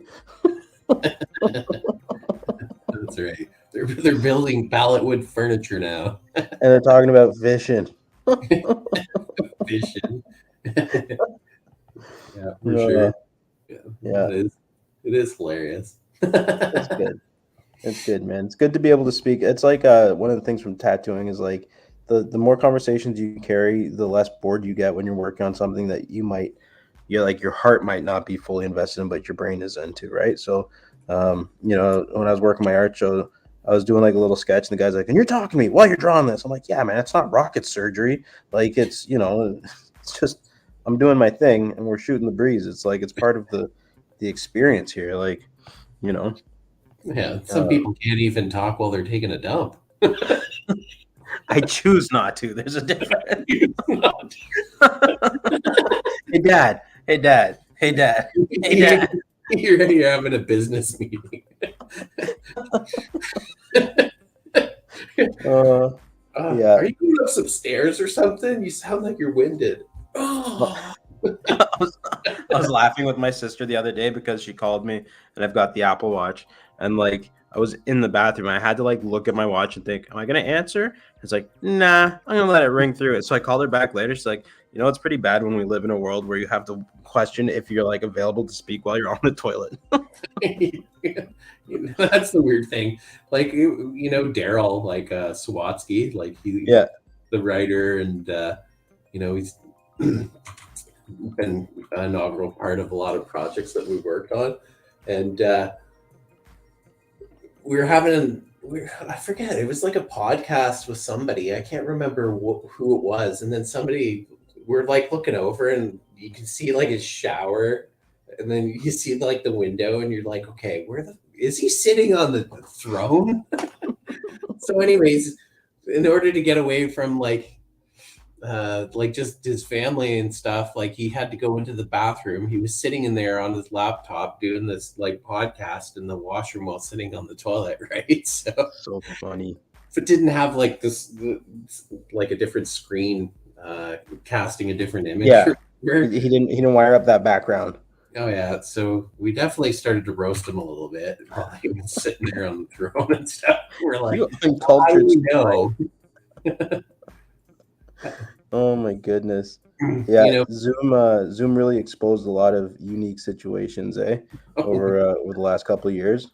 oh yeah, and it's just what people do. Like, and they there's definitely some no humility moments, right? So until like they go to get up and or whatever, right? So well, for me, like, because working with anybody digitally is like still such a new thing, like respectively speaking, like the first Zoom meeting I had where it was like more than two other people, where like every couple minutes I was the disruption, where they're like, can you mute yourself please? I was like, oh, my bad, you know what I mean? Like, just like there's this rule, like this list of etiquette that like until that point I hadn't had to follow. But I heard my son getting yelled at all the time for it when he was online schooling. yeah, that you have to have your mic turned off when you're not talking. Yeah. Yeah. Yeah, or like raising my hand. I felt like I was 6 again, just like putting my little hand marker up and hoping that somebody called on me. I've got a really valid point. Doug, what was your point? Oh no, they answered it already. Never mind. That comes to me talking about getting a light for the studio as well, so that when I'm doing a live stream, I can just turn on the red light outside the room door so they know that there's a live stream going on. Oh, so they can ignore it? Yeah, also my wife and kids tend to come walking in just rambling whatever, right? So yeah, they love us. Every once in a while, my younger guy Ronnie will wake up, and or like when I'm doing my interviews, because I try to schedule them for after 8, so that I can be accountable for bedtime and get everybody settled and then kind of slip away and do it. But the like you'll hear like the thumping, and you're just like, oh snap, storms are brewing, and then you just hear them come, because like I have a desk in my bedroom that I built in my closet, but I can't do anything around family, so I also have like my table set up in the garage, and this is where I do all my interviewing and stuff. But you just hear him like at the garage door banging, and like, oh my god, that's when like my heart starts to break because I hear my wife like intervening. It's like it's that's my wrap it up from the Academy Awards kind of moment. Nice. But I'm missing something on these pages. There must be some sort of saturation from the last page, but I'm just staring at them because I went fully monochromatic in this one scene because they have like a birdhouse that they meet at. It's like an upper layer that's supposed to be like a birdhouse. Is it available on a screen somewhere? Are you just looking at it? I'm just looking at it. Oh, okay. But I want to kind of go with that, that kind of Tron look where they're in Zeus's palace or whatever. Potentially. I'm drawing nothing right now, though. Here, I'll share my screen here. Okay. Share.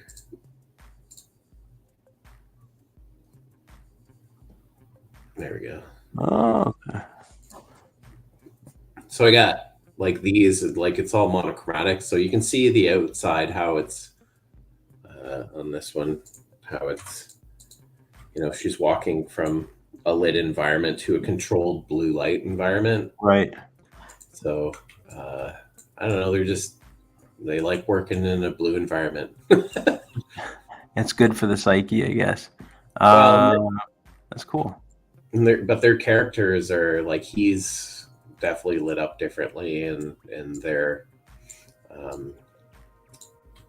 but it's more about like the Silver Sparrow and the Junco being like a specific color base. So right. What about like some just highlights in the color of the room across like some of the edges? Yeah, like I was like thinking about that. Lighting?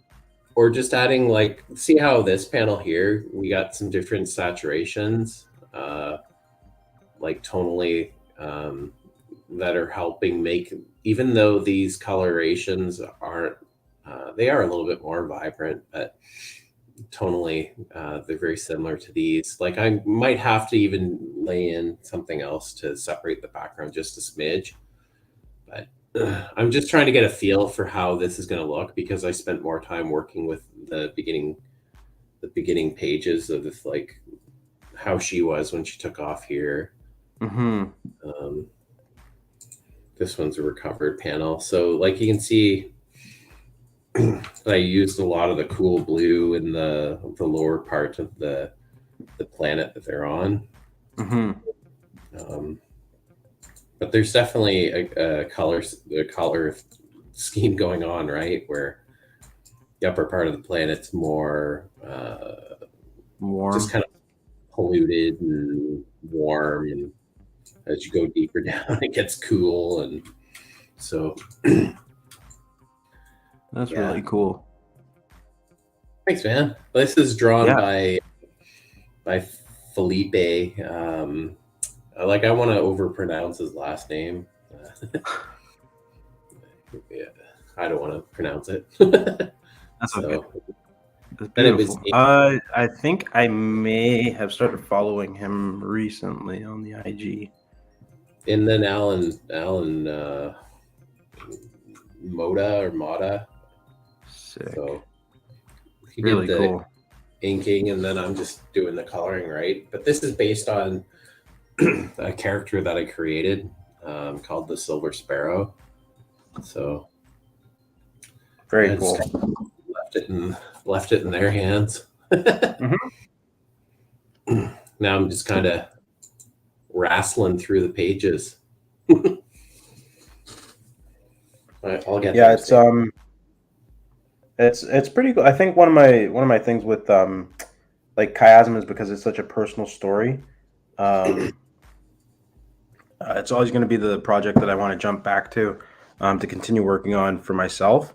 And then, like, obviously, if it gets like issue, or let's go positive affirmation, when it gets to issue 165, and I'm spinning 17 other plates, then I can kind of outsource it, but still have primary control over the writing process. But then something like the Super Wicked White Cell Squadron would be something where, like, whoever wants to have fun and engage with it, like, I can just kind of let it be its own thing, and it's just about a project for like empowerment and having fun creating robots fighting monsters, right? Nice. I think that's great. Like, I'm excited about the second issue of the Sasquatch, or not the Sasquatch, the second issue of Silver Sparrow. Because it's cool when you're looking forward to the next one. A Sasquatch character is coming into play in the second one, so more texture. I did an illustration. Well, I think the Sasquatch whole topic and feel is like my go-to. Yeah, yeah, Like I got you. I love the whole topic and just the general genre. So You got to hang out with my dad because he's a believer in all that stuff. yeah, Not that's that great. not that I don't believe it, but like he's got way more time to watch history and Discovery and like really deep dive all the William Shatner specials and stuff. Yeah, in search of in Yeah, search it- of William Shatner. yeah. My mom and him were they were in BC a while ago, and like I guess they were in Nanaimo, and like And on top of looking for the delicious dessert, he was also going to like every mom and pop shop and be like, "Hey, you seen any Bigfoot around?" Like everybody had a story, so he was just like so enthralled by it. that's the thing. Everybody that lives in British Columbia knows that they're a reality, right? Like Yeah, there's no ifs, ands, or buts. They know, right? Like because of the experiences that they have. Like like especially if you talk to families that have lived in the region for forever, right? So I think I found the solution to my problem.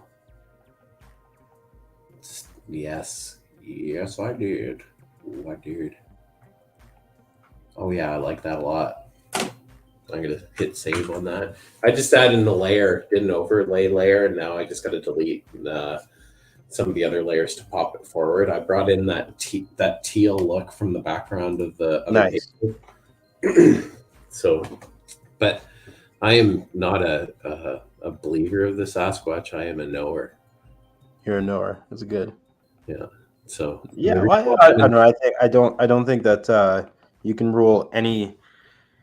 I don't think you can rule anything out in this life because it's I don't know, man. Like the cosmos is so vast, right? Like we live in such a vast expanse of existence that whether it's now, whether it's 800 years ago, whether it's 2,000 years in the future, like something. If it's not here now, it's going to be here soon. If it's not here now, it might have been here already, right? Like, um, so without getting too far into the ether, I just think that I think that humans, if you have a hard time quantifying like sixteenths as a measurement, how are you how are you going to start trying to wrestle with life that doesn't have a nose and eyes and procreate the same way as we do, right?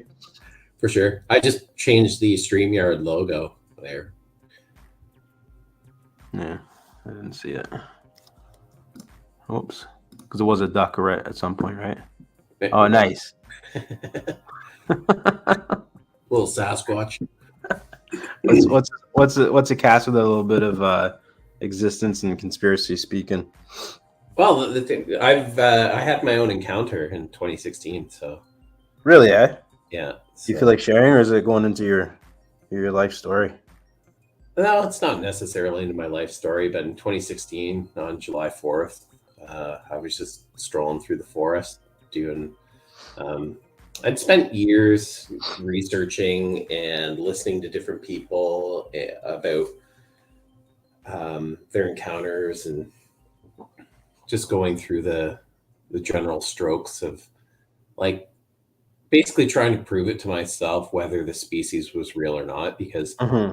I've had lots of weird encounters and experiences throughout my life, and I wanted to kind of get some clarification on the possibility or the existence of Sasquatch or Right. whatever you want to call them, because there's just so many names. And I was just walking through the forest, and I'm scanning the tree line and stuff like that, and then I noticed that there's this being standing at me between these two trees, and at first I thought it was like a naked teenager, like a redhead, like a skinny, pasty white, long haired redhead teenager, standing between two trees, like it had its arms touching both trees, but it was kind of like straddling both the trees, kind of. Mm-hmm. And I was like thinking it was this guy out romping his girlfriend in the bush, right? So Right. I was like, hey. And then it turned around and then that took off on all fours, like back and down through like this little kind of like marshy area, back up and cut back into the trees. And but the thing is it moved like super quick, which it almost looked like it floated across the ground. Like it was so weird. It had like, you see the image that I got my background right here, like how you can see kind of the reddish color. But then you get into the like the darkness of like the auburn brown. Like it was backlit, so it looked darker. But it was backlit, so you could tell that it was red hair based on the silhouette of the outline and the coming through. But I could also tell that it was like white skin, because you could see the tonal variation in the face, but without definition. Right. I do know like people when they have encounters, they're like they say their skin's like charcoal gray, or then you can get like really, really black skin, or you can get into like just variations of, you know, like different values and skin tones and colors of fur. But I was so convinced it was this teenager, because it wasn't, you hear these encounters of like, in a lot of the images that you see are of these like really big creatures, right? Like Patty in the Patterson Gimlin film, like how the creatures like really barrel body, right? It wasn't like that at all. It was just like a youth kind of almost. Yeah, and that's exactly what it was. Would have been like a juvenile Sasquatch. Cool. So, but it was so weird too, because I went and tried to find footprints and stuff like that, but couldn't find any footprints at all. And it went down through like a muddy area down through, but there was a whole bunch of trees and stuff like that. And I go for the amount, like how fast it moved. It knew the area, right? Like it knew the area. Like it maneuvered over fallen trees and stuff like that, and was cognitive, like aware that it wasn't leaving footprints, which is kind of freaky, right? Yeah, for sure. Well, master hunters, right? That's what it would come down to. We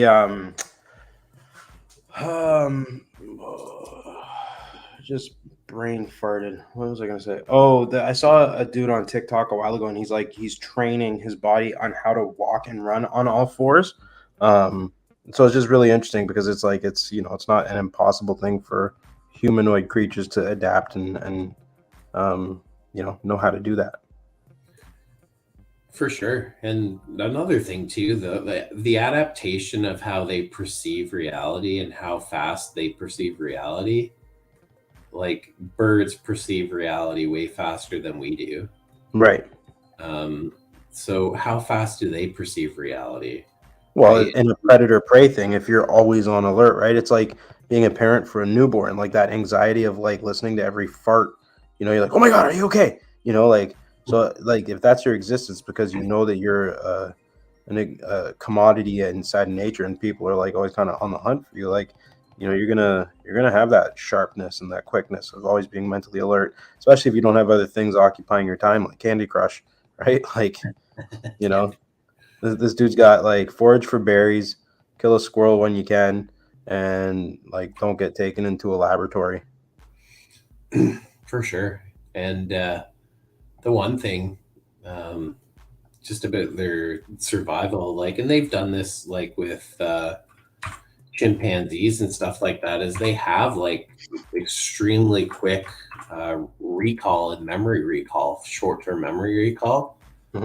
So you could show them a series of numbers or shapes and patterns, and they're going to recognize all the numbers, shapes, and patterns exactly how they were dished out in a very quick order.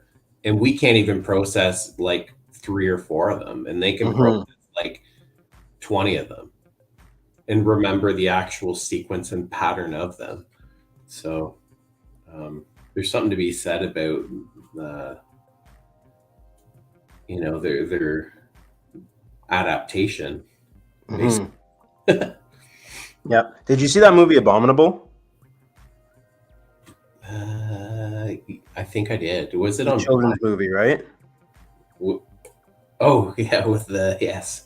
With the abominable snowman. It was. I mean, I watched it because I love that stuff, but it's also a benefit to have like young children. But Yeah. short of like the storytelling being beautiful, like the just the way that they had that whole communication and the magical being, it was very cool, a very neat movie. Yeah, I'm into all that stuff, right? So, and even with the storytelling and trying to get more into the uh, diversified storytelling of culture and interactions, and like I think that's the biggest thing is wanting to get into uh, stories that connect you to the past, but also connect you to how things may have been uh, different during first encounters.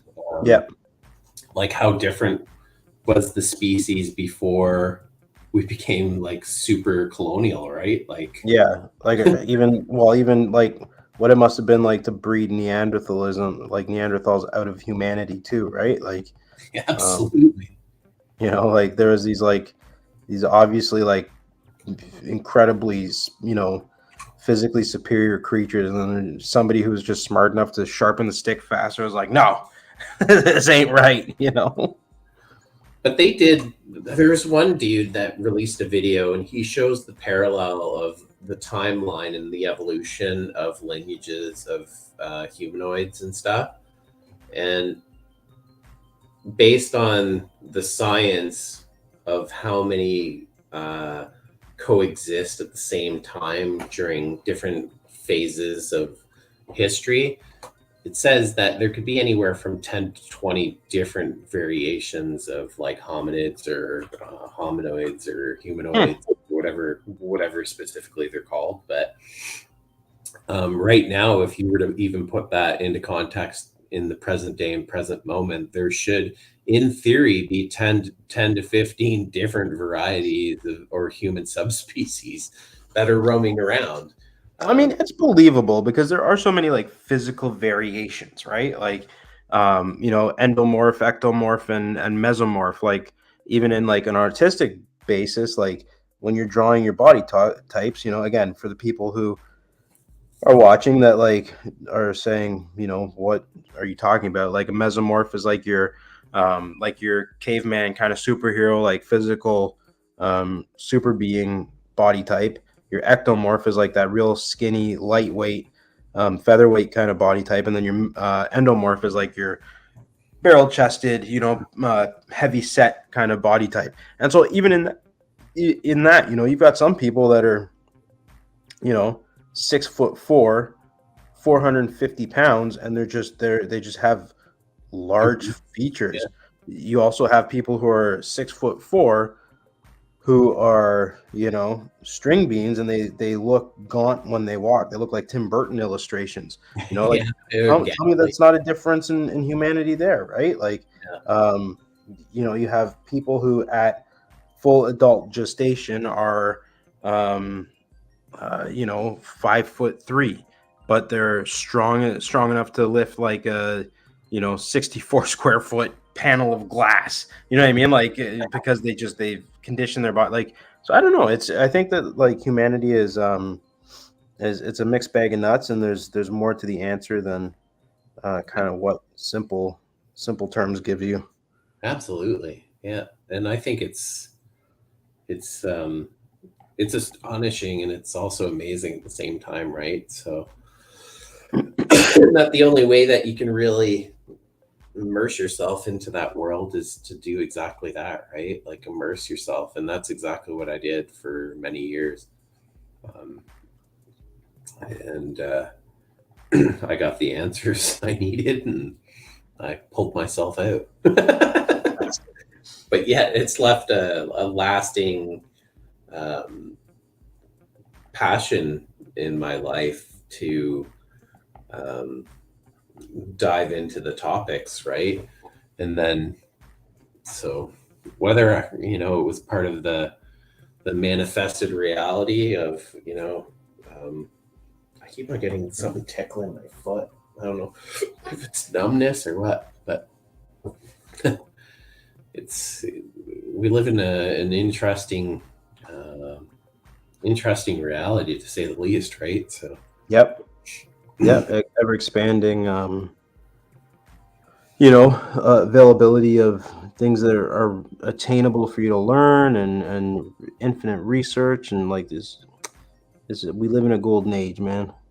absolutely, there's so many people that try to put that negative connotation on this whole the end of ends, and so, but I think this is we're kind of at we're almost at the crest where we can get at the top of the mountain and see everything Totally. for I say, keep your family happy, keep your friends close, keep creating artwork. Yeah. That's pretty much all there is to it. Keep paying bills too. Pay your bills. Keep paying bills. Don't set me back on that one, but Roger will get his piece. In humanity, I think we're at a turning point when it comes to spirituality, and I think we're going to turn a leaf that brings such a conscious awareness of the place and where we live, and everything's going to come into full context. I think it's going to become we even see it in the growth of like technology and development and the furthering. Just I think the secularization and allowing people to make their own decisions, less based off of kind of like what they learn in school and stuff like that, and more based off of, I think I just crashed my system. And then, there's a connection now where it's more to the community. The connection is to the community, as instead of, necessarily a theology based, path. And then you're starting to see people, I don't know. I choose to say that like people are seeing the best in each other in a lot of circumstances, right? Because I think that it's, especially the community that I live in. I have so many incredible neighbors and stuff like that. That like, we've achieved this level of trust with one another that it's like something that was, Rockwellian almost, right? Like our kids play with each other, and there's no like, it's like simple little kid drama. It's not like big issues, and everybody's cool with each other, and we're all there to help one another out, and we're all different nationalities, and we all have different belief systems, but we all come together as a community to support one another. And I think that's kind of the best thing that you can put yourself in a position to, especially for how everything's growing and changing. For sure. Yeah. I just think it's an exciting time. Yep, I agree with you. Yeah, and I believe in not the destruction, but the other aspect. Yeah, the positive change of things that are out there. Absolutely. Yeah. Believe in each other. Sometimes it's hard, but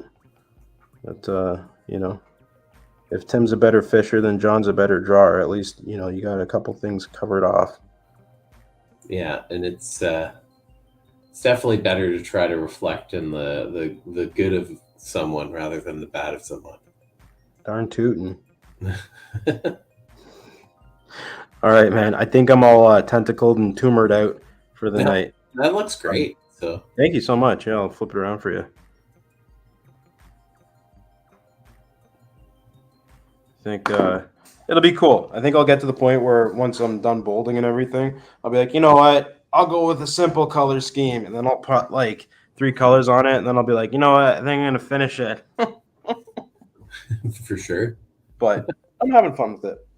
Yeah, that's great. No, thanks, man. Yeah, just make sure to head over to Kickstarter and support Doug's project here, and we'll have you on another time for sure. So You bet, man. Thanks for being we don't available. need to deviate too much into the whole like Sasquatch world and experience. So It's been fun. yeah, absolutely. But no, thanks, man. I really appreciate it, and I'm always around if you want to connect or just draw or whatever. So Yeah, we can start walking to meet each other and call it a 2-week process. yeah, we'll meet somewhere in like Mississauga. So somewhere in the Okanagan Valley. Yeah, where is the middle between here and you? Like I'm in Brantford, right? So would the other side of Hamilton, like Aldershot? I think the middle would probably be like Brampton-ish. Okay. Be like yeah. Maybe we just ought to stick to one place or the other. For sure. Okay, man. You have a great night. Take it easy. See ya.